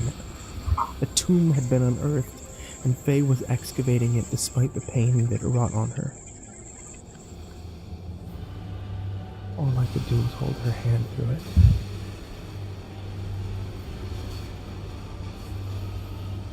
That night I made Nathan's tea again, and we both drank it. Faye fell asleep and I stayed awake watching Netflix. Just as I was about to shut off the computer, I heard rustling outside. And then I heard the voice of a little girl. Faye, I can see you. Who are you? I walked down the hall and peered out of the blinds in the living room. A dark figure walked right past the window, scaring me half to death. It came from our backyard and no doubt had been standing beside our bedroom window. I ran down the hall and grabbed my sweats and shoes and bolted to the door and locked it all around the property. Your strength. There, Extraordinary. across the road, standing under a street lamp, was a man. His body glowed in the pale yellow light, but his face was totally black. He looked nearly 7 feet tall, and one of his shoulders was noticeably higher than the other. His posture was rigid and reminiscent of the way that Faye sleepwalked. I knew exactly who it was. I can't explain what prompted me to run after him, but I wanted to grab this thing by the neck and beat it to death with my bare hands. Perhaps it was because I was so tired. My fear instinct hadn't yet kicked in, or perhaps I had just had enough. But inside, instead of clawing me to death right there in the street, the figure turned and ran, and I chased after him, screaming at the top of my lungs to stay the fuck away from my family in my house. The thing moved very fast, but limped with a freakish gait. My mind envisioned a rail-thin creature made of oily black parts, stretching on the costume of a human and gracelessly lurching around in it. The thing was not a person. Its movements were animalistic, its strides far too long. Its breath wheezed the air like an antique accordion, and the stench that dragged behind it stung my nose. It smelled like wildfire. "No woods for you to fuck around in out here," I screamed. Lights flicked on in houses all around me as I chased the figure. It practically galloped and was always 20 feet ahead of me. I chased it down for 2 blocks. It rounded a few turns and finally bounded over a chain link fence into the community park where there was no lights and I couldn't see a damn thing, so I had to run all the way around to the other side to get in. The only thing I could see was a silhouette. The figure stood there in the empty field, shrouded in the night, gazing up at the moon. The silver outline of its body indicated that it was facing away from me. One of its hands twitched wildly, the other was gnarled up like driftwood. The sight of it out here, so far from help, unnerved me. I approached it, still committed to ending this nightmare tonight, one way or the other. My courage evaporated about 10 feet from the figure when it issued a growl that I couldn't even describe. It was so deep I felt it in my ribcage as much as I heard it. I stopped in my tracks, but still managed to say, "You'll never take her. You'll never have Faye. You'll leave us alone forever. Go back to that fucking mountain and bury yourself in a mine." It growled again, and then gurgled up a wet laugh. "What's your name?" it asked in my voice. They had been practicing. It was perfect now. May I come in? How do you carry on a conversation with an entity that's basically a demonic parrot? I said much louder than before, "You will leave us alone and go back to the mountain. Faye will never be yours." The imposter emitted the shrieking of an infant. The sound startled me and felt so wrong coming out of that form of such a large man, and then it said, in the voice of a child, "You go down the hall. That's where he'll put you. Look at me, you piece of shit," I said, trying to sound menacing, but in reality, I'm a coward. Most people can sense it, so there was a little doubt the imposter knew it too. Then it said something I didn't expect. The sound threw me off so much my head spun. "Tell me about the child," it said.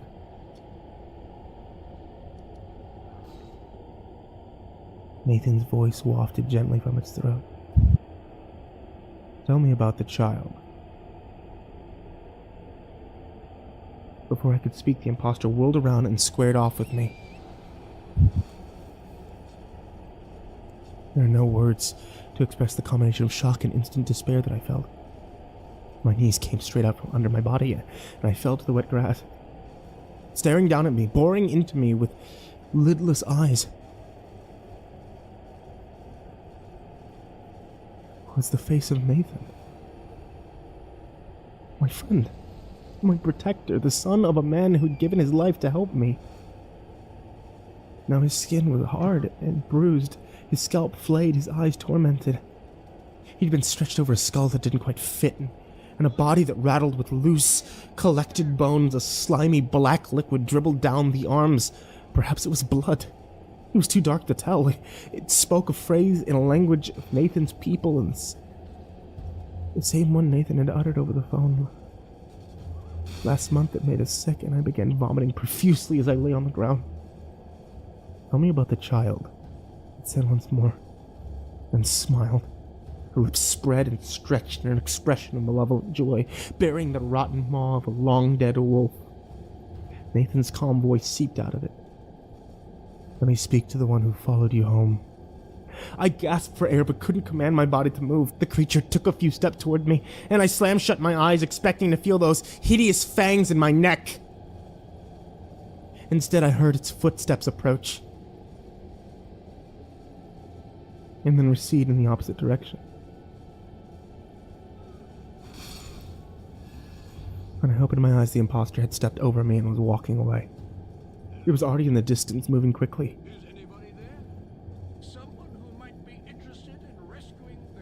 Back towards my neighborhood. Toward my house. "Followed you home," it repeated, voice echoing in the chilled night air. "Followed you home. Followed you home. Followed you home."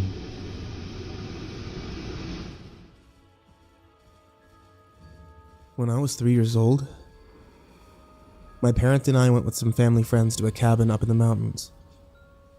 One of the other family's kids was sick with some sort of flu. A few nights in, I came down with it and threw up everywhere, over and over. My father was so grossed out that his reaction made me cry. A lot. My mom had to kick him out of the room while she took care of me. His horrified expression imprinted in my mind forever, and taught me that there's something terribly wrong with being sick. I'm 28 years old now, and I spent years of my life being absolutely paranoid about throwing up. Emetophobia controls so much of a person's existence. It makes you afraid to share someone's drink, afraid to eat without washing your hands, afraid to get on roller coasters, afraid to fly in planes, afraid to try new things. But at some point after decades with that phobia, you almost forget what causes you to regard all of those things with fear. The possibility of vomiting becomes subconscious. You don't even think about it anymore. You're just afraid of virtually everything that could cause it. And yet you have no immediate explanation for why you're afraid anymore. You just are. Although that possibility no longer lingers at the precipice of my consciousness, the imposter found it. He went straight to the core of my being and saw what terrifies me the most. He brought it out and used it against me. Repeating Nathan's spiritual purge chant didn't just disable me there in the field, it was a reminder of the creature's remarkable power to turn my own flawed humanity upon me. A reminder that it was planning to make me suffer in the most personal of ways. The imposter was designing a personal hell for me. He was really ready to drag me down into it. And so the world collapsed on me. I laid there on the ground, puking my guts out, knowing that my fiancée was asleep and unguarded in bed while a terrible being strode towards her through the dark. It called out her name in every voice familiar to her. It said things that would make her happy. It begged for help and mimicked the cries of children. It capitalized on her innate motherly instincts, on her buried memories, and on the vulnerabilities of her subconscious state. And all I could do was stagger around and wait for the thrum of my death-gripped heart to subside.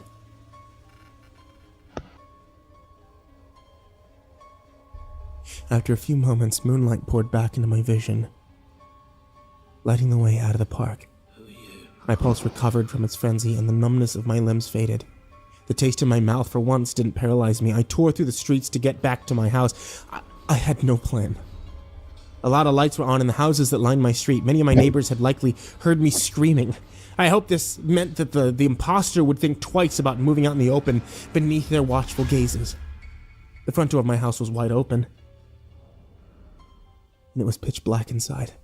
I shouted for Faye, but I couldn't find her. The bed was emptied and disheveled, as though she'd jumped out of it or had been dragged out of it. A faint sound caught my attention, the sound of crying.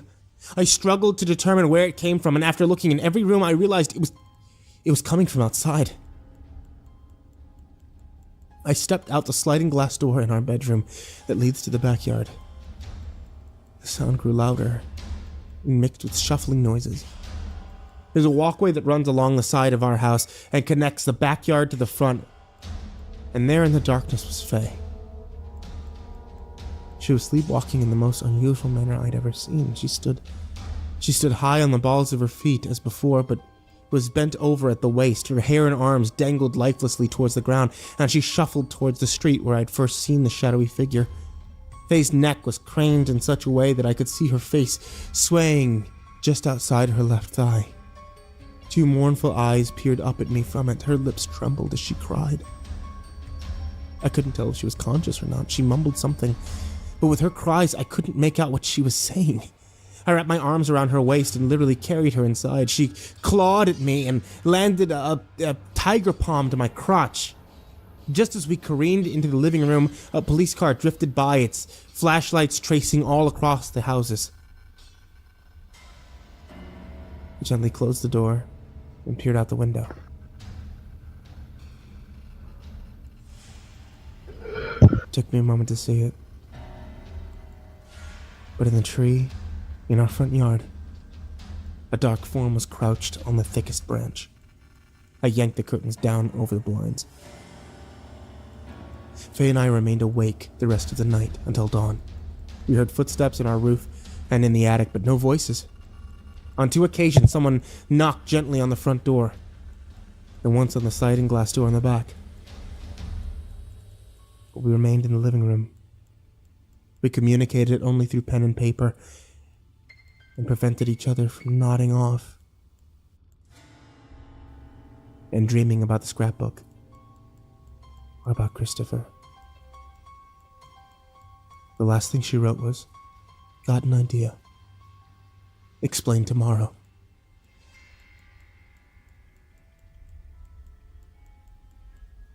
At about 6 a.m., my cell phone buzzed on the table.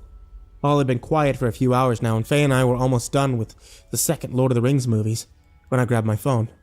I was surprised to see that it was the ranger from Pikes Peak. His name is Greg, same as Faye's dad, so I just refer to him by title. We hadn't spoken in a while, and I immediately feared that his call was confirmation of the grim likelihood that Nathan was dead. You.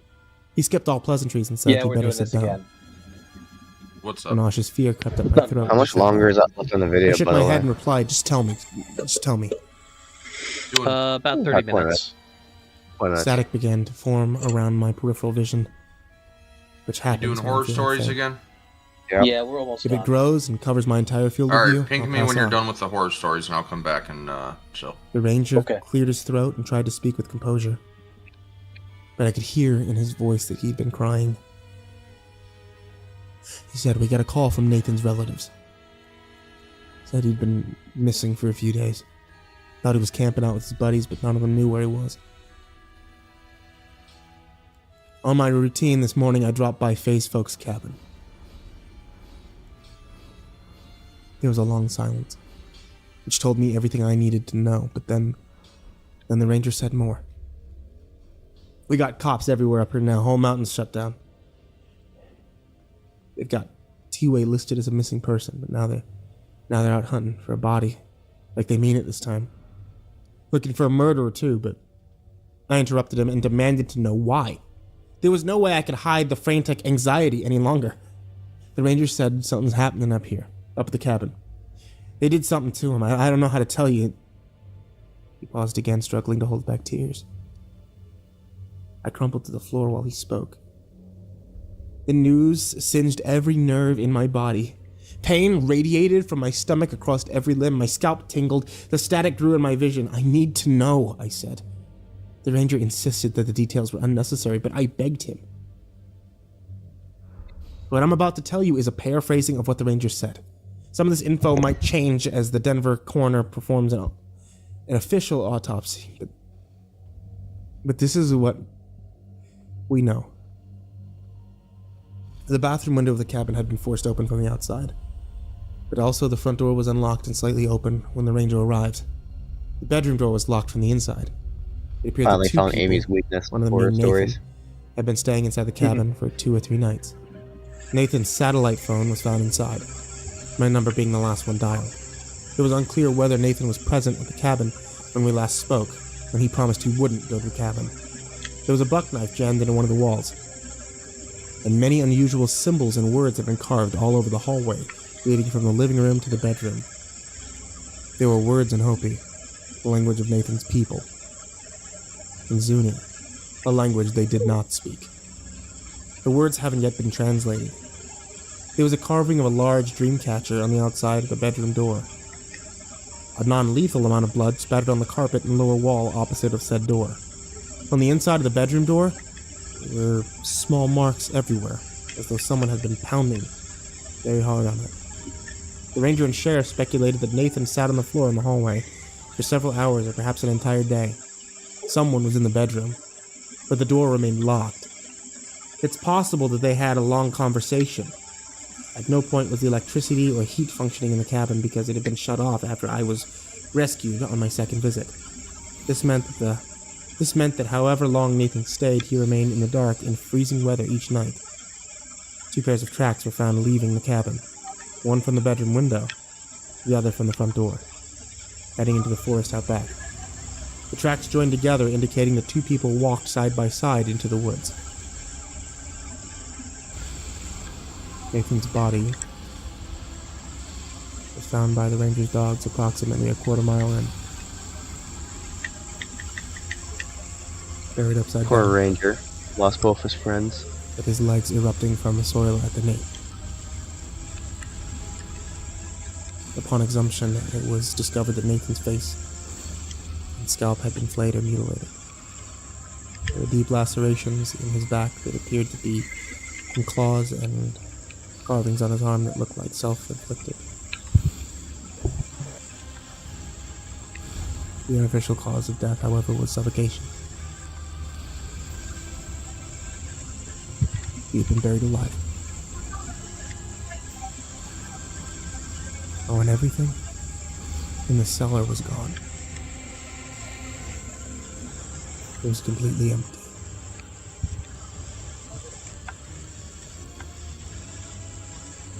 I've never come so close to ending my own life.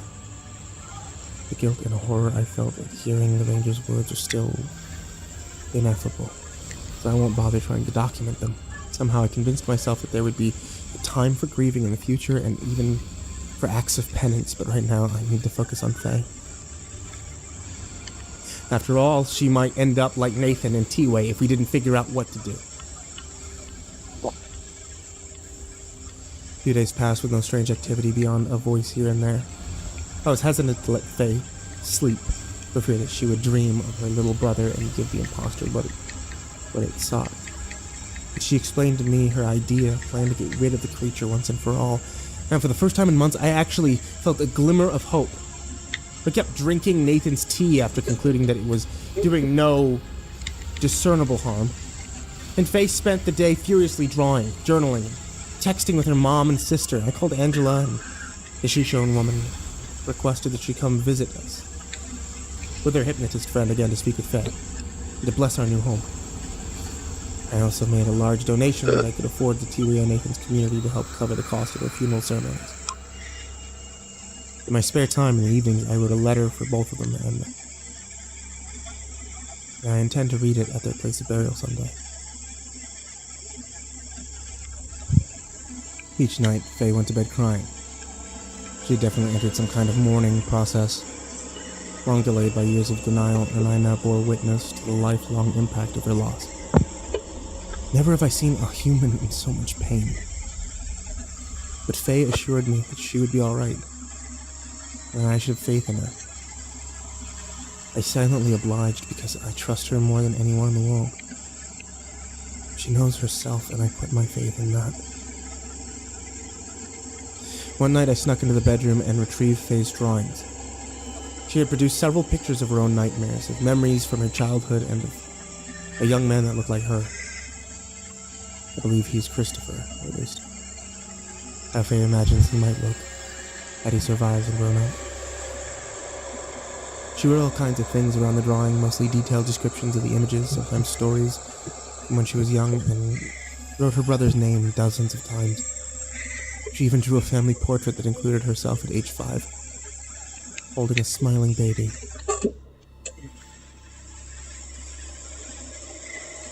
On the 5th night, after the incident in the park, Angela and her hypnotist friend arrived.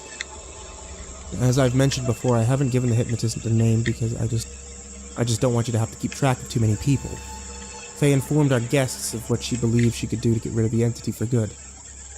I went outside and set the drawings under the tree in our front yard, where I'd last seen the shadowy figure. Then we got Faye comfortable and set her up on the couch. Fortunately for us, Faye has the remarkable ability of being able to fall asleep anytime, any place. So all we had to do was dim the lights in the house. We made a pasta dish for everyone, and within half an hour, she was out cold. This time she didn't drink Nathan's tea. For a long time, Angela the hypnotist and I sat at the kitchen table over coffee and ice cream. We kept our voices low and discussed all the recent events related to the cabin, waiting for the imposter to show up. The hypnotist was especially interested in the dream catchers, and wanted to know who made them. I told her I didn't have any idea, and that at first I thought the entity itself created them. After speaking with all of you seem to be a little bit more insightful than I am, I started to believe that someone had summoned or was controlling the entity with the original Dreamcatcher, and then when I broke it, I realized it was protecting me. She said, "Do you think it's possible one of her family members created it? Or the Ranger? Who trusted? Many people have speculated that T-Way and Nathan were not honest with me, or not who they said they were, but I honestly hadn't considered the Ranger himself could be behind all of this. I conceded that it was possible." They spoke a few times in her sleep. She laughed and said things like, "You need help with that? And, what the hell are you doing?" After she said the name of her boss, I realized she was dreaming about work. We waited until midnight, but by then no activity had occurred and no sounds were coming from outside. Angela woke Faye up and said, "We need to take a more direct approach." The two women propped Faye up hospital bed style and began to hum a beautiful song. Angela intermittently spoke in her native tongue and traced lines with her finger across Faye's forehead. The hypnotist occasionally raised her hands in the air and then touched Faye's shoulders. After several minutes, my fiancée went limp. Her head slumped back on the couch and her arms dangled to the floor. Finally, she opened her eyes, which were now rolled back in her head, and she began breathing rhythmically. "Who are you?" the hypnotist said. She replied simply, "Hey? Are you alone?" "I'm with you. Who else is here?" "Angela, Felix, Erica." Erica's her boss. The hypnotist corrected Faye and said, "Erica isn't here. It's just us four." Faye looked puzzled for a moment and then said, "Okay." Angela joined the conversation and touched Faye's arm. She asked, "The one who follows you, the one who calls out in the night, where is he now? Is he here?" Faye's head craned from side to side like she was emptying water from her ears, and then said, "No. Where is he?" Faye sat motionless for what felt like a whole minute and then finally said, "Across the dark." The hypnotist then said, "Faye, can you call out to him? Can you ask him to come here?" She remained silent. The hypnotist asked again. Faye said forcefully, "No." Angela said, "Honey, we can't get rid of him unless you bring him here." Faye began to whimper. Her mouth trembled, and she uttered in the voice of a small child, "Please no." Goosebumps rippled across my arms as I sat and watched. Angela implored, and Faye began to cry. "You have to call out to him," the hypnotist repeated. "Tell him where you are." Faye slowly rocked her head back and forth and tried to reach up into the air to protect herself, but the weight of her hypnotic state kept her in place. Suddenly her body went stiff and her eyes rolled forward. They landed squarely on me and then looked over my shoulder and focused on something 1,000 miles behind me. Her mouth opened slightly and gurgling sounds came out from her throat. She said in a wet and masculine voice, "Achoo, achoo." Faye leapt off the couch and shuddered as though she was trying to throw something off of her back. Her body stayed rigid and she turned and faced away from us. Every joint in her limbs popped with a sickening crack. She bent her head back and stared at the same place where the ceiling met the wall in front of her, and then tightly balled her fists. She again said, "Achoo, achoo, achoo." The hypnotist and Angela were standing now, gathering around Faye to prevent her from hurting herself or dashing off into the night. I played safety a few feet away, trying to be ready for anything. The hypnotist said, "Faye, tell us where he is." She breathed hard through gritted teeth and then forced out the words, "Bedroom." We all turned and looked Steve behind Harwell us just down died. the dark hallway. The hypnotist wrapped her hand around just Faye's died? forehead from behind and started whispering in her ear. Steve I Harwell. turned and quietly moved down the hall towards Steve the bedroom. As Harwell? I approached it, I could hear the sliding Yeah. glass door to the yard. What does that open. mean? Steve Harwell died. Who's Steve Harwell? Lead singer for Smash Mouth. No shit, really? Yeah. Liver failure. Oh, I can believe it. That's unfortunate. He's 57. He went in the hospice like 2 days ago. Fucking hell. Was it alcoholism or was it something more serious? Yeah, he had bad Yeah, alcohol drinking abuse. Yeah. It still That's- sucks. Yeah, that Which means he sucks. wasn't option for a liver transplant. That sucks. Turn it back on. Oh, and I got a bloody finger invading me. When I stepped into our bedroom, a cold breeze was blowing into it. The glass door on the opposite wall was wide open. I looked around to make sure I wasn't about to get ambushed, and then approached the door. The backyard light had a motion sensor that automatically activates when something moves. It was off and the yard was dark. However, at the far end of the yard, I could make out the shape of a man. Same figure I'd seen a week earlier. The one I'd made the dire mistake of chasing away. This time the figure was even larger than before. It appeared to stand at roughly 7 feet tall. It faced away as always, and its head was cocked towards the moon.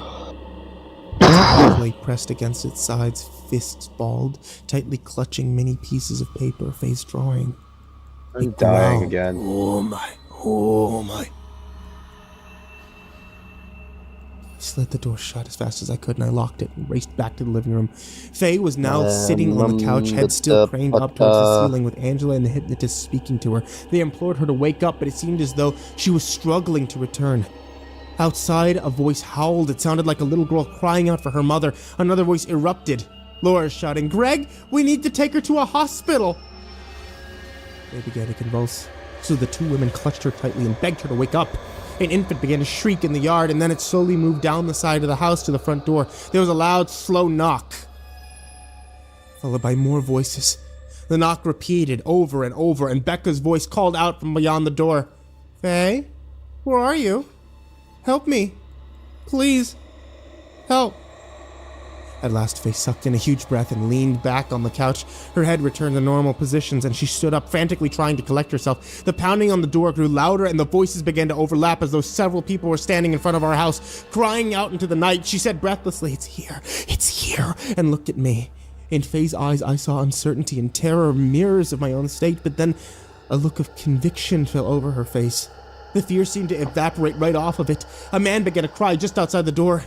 It said in Greg's voice, "He was my child too, Laura. My son. Did you think a weekend in the goddamn mountains would make me forget?" I gasped. Oh, I His see. words were so perfectly clear It that I was nearly the ranger believed he that was on the summoned other this side of the fucker. door.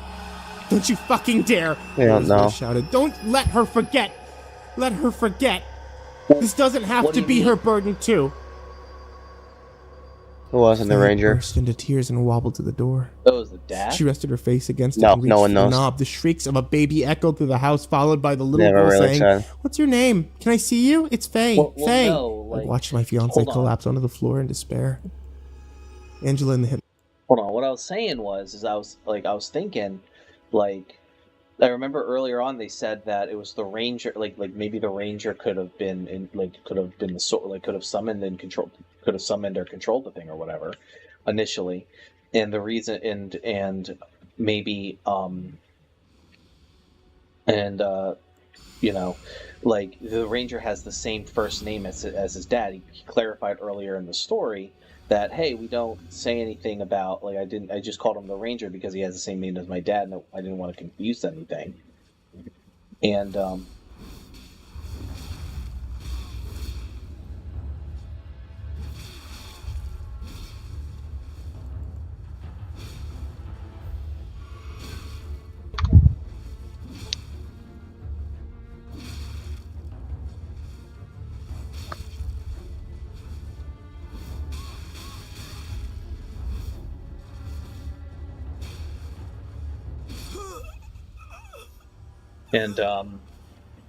so I'm thinking, like, when he said that, oh, you think it, like, one weekend in the fucking mountains will make you forget that, and I was thinking, like, oh, what if it was I was just thinking, like, what if it was actually, like, the ranger that, like, did this shit as revenge for, like, not child was stillborn and, like, all that shit. Laura had an affair basically with the ranger. No. No, you're fucking getting way too into it. Yeah, it's just some. Alright, sorry, my bad. took a step forward, but Faye put her hand in the air to halt them. She sat on the ground, leaned back against the door, and brushed the strawberry locks out of her face. The door knocked again. My own voice followed it, saying, May I come in? It's freezing out here. Another storm's coming tonight. I have to tell you something, Faye said, gently knocking on the door. I know what you really want.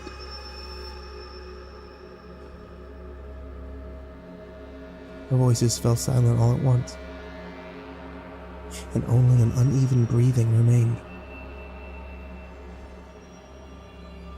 I had a baby brother, she said. His name was Christopher. He was number 5. Breathing cut out.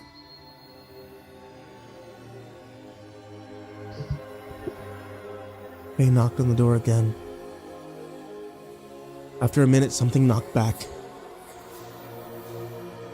I remember now, she continued.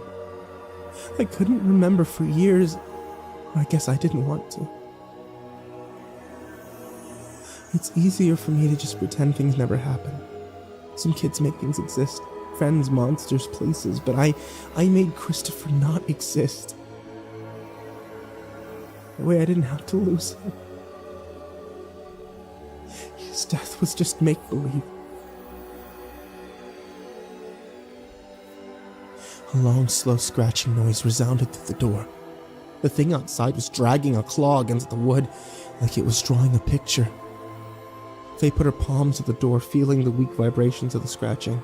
For a long time, the number was all I could remember. I knew it meant something more. But every time I thought about it, my whole body would hurt. I'd feel sick. And then I'd just fall asleep. Or if I was dreaming, I'd just wake up. I always knew it meant something more. The doorknob rattled and a wet clunk sound emitted from it. The imposter was gnawing on it. From the other side, the clatter of 100 jagged teeth rose in vile symphony across our living room. He was stillborn.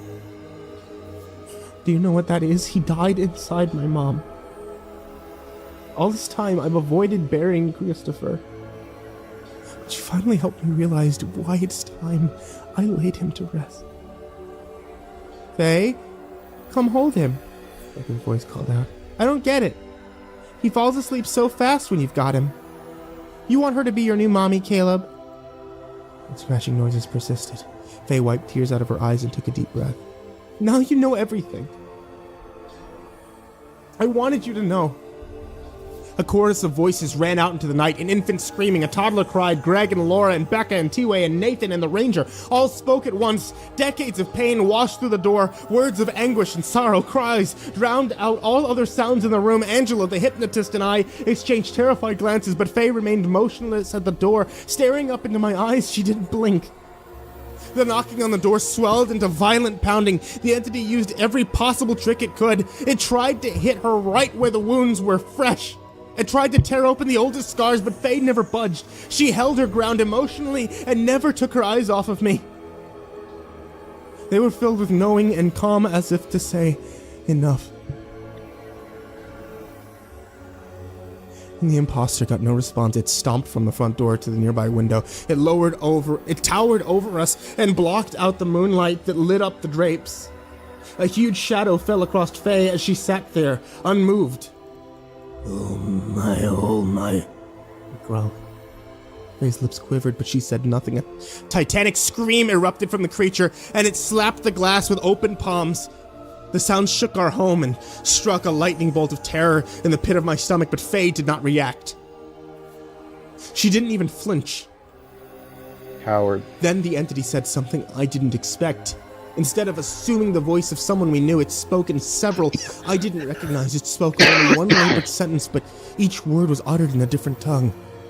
I walked 1,000 years across the dark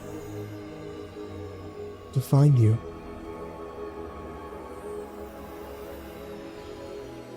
A part of me wanted to run away screaming. But I was so afraid my legs wouldn't even move. The finality, the longest of what it said, was incomprehensibly dreary. I totally lost my nerve. That moment, another thing even less expected happened. The shadow receded from the window, coloring Faye's face silver with a dim kiss of moonlight. Sullen footsteps lurched across our yard and vanished into the backdrop of cricket songs. After a while, we were alone. All three of us looking down at Faye, a relieved smile across her face. She wasn't crying anymore.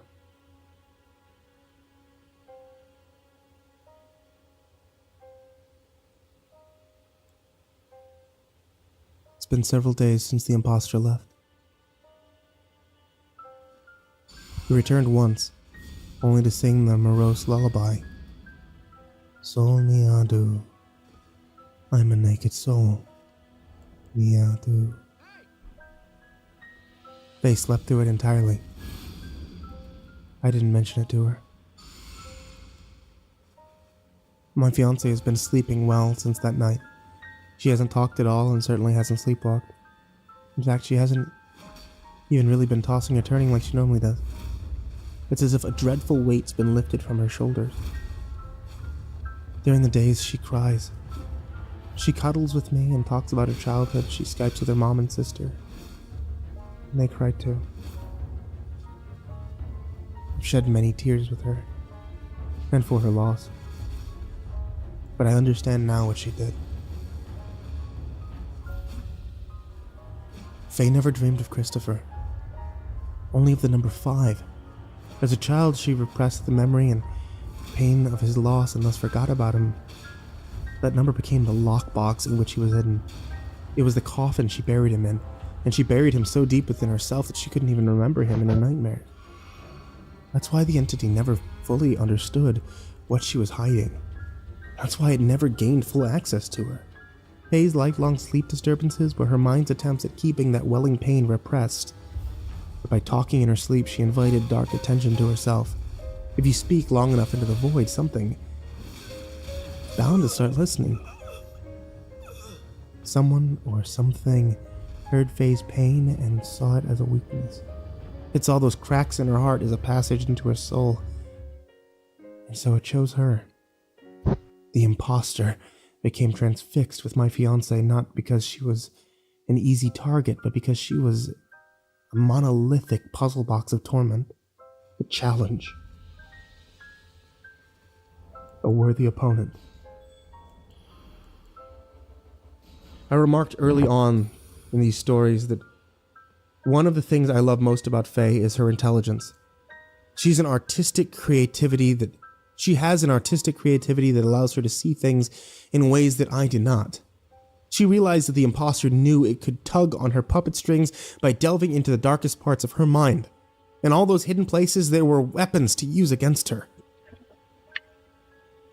To weaken her. To wear her down.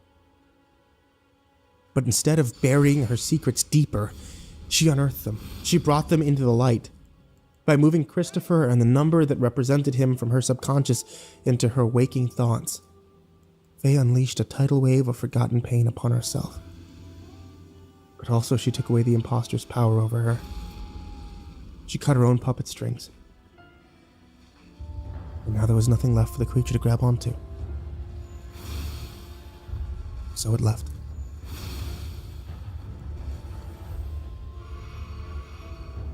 I've also shed tears for my dear friends, T-Way and Nathan. Perhaps I can never convey the warmth of their personalities and the sincerity of their hearts, but I trust them entirely. I do not believe that they'll have anything to do with the foul thing that stalked my fiancée for all these years. Their deaths are mortal wounds on my heart, and I will always carry the agony of their loss. I want it to hurt. It's a permanent reminder. They've given so much to me and asked nothing in return, only that I preserve the goodness of their people in my memory. By writing about their altruism and sacrifices, I'm trying to fulfill that promise. May their spirits live on in the sacred land they protected.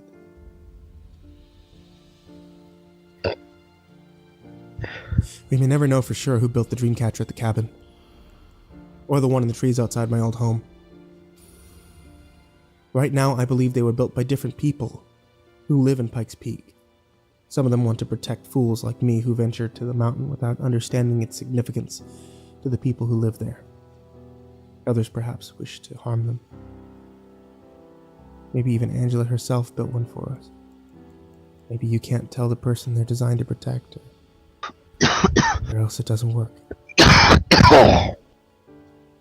Faye's ring had also been the topic of a heated debate whether or not it's cursed, what should be done with it, etc. And for now, my fiancée doesn't wish to part with it, but she might consider it if anything happens again. It's still a precious family heirloom and the symbol of my devotion, whatever taint it may carry. I guess what I mean is we still don't have all the answers, and the unfortunate thing is that we may never. The true nature of the entity and a full explanation of what happened to us might remain a mystery, but in time, I believe I'll come to understand more about this terrible ordeal. We plan to head back to Colorado in a few days to spend time with Faye's parents, to pay our deepest respects to T-Way and Nathan's communities, and to witness the bulldozing of the cabin.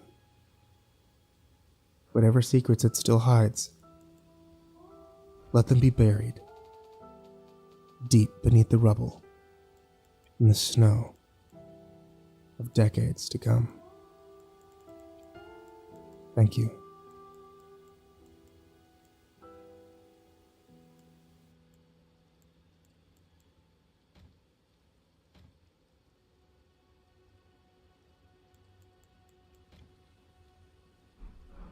Quite the story.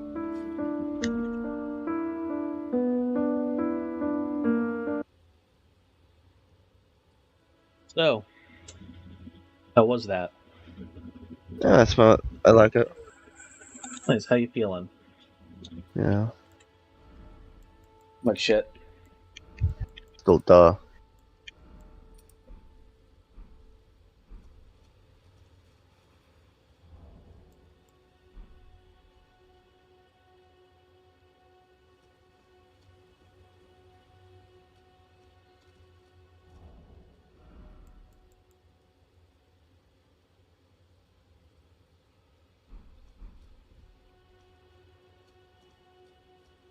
Alright. What's up? I'm probably gonna go lay Okay. down for a little bit. Go rest, man. You deserve to, you know, chill out a little bit. You know what I mean? I'm sorry you're still feeling like shit. It's okay. Go rest. We'll talk later. I'm doomed for this for a while. Yeah. I'll catch you. Catch you. Enjoy your stream. Yeah, I think I'm gonna wrap up in a bit myself. Don't forget to ping Amy. Yeah, I'll ping Amy. Yee.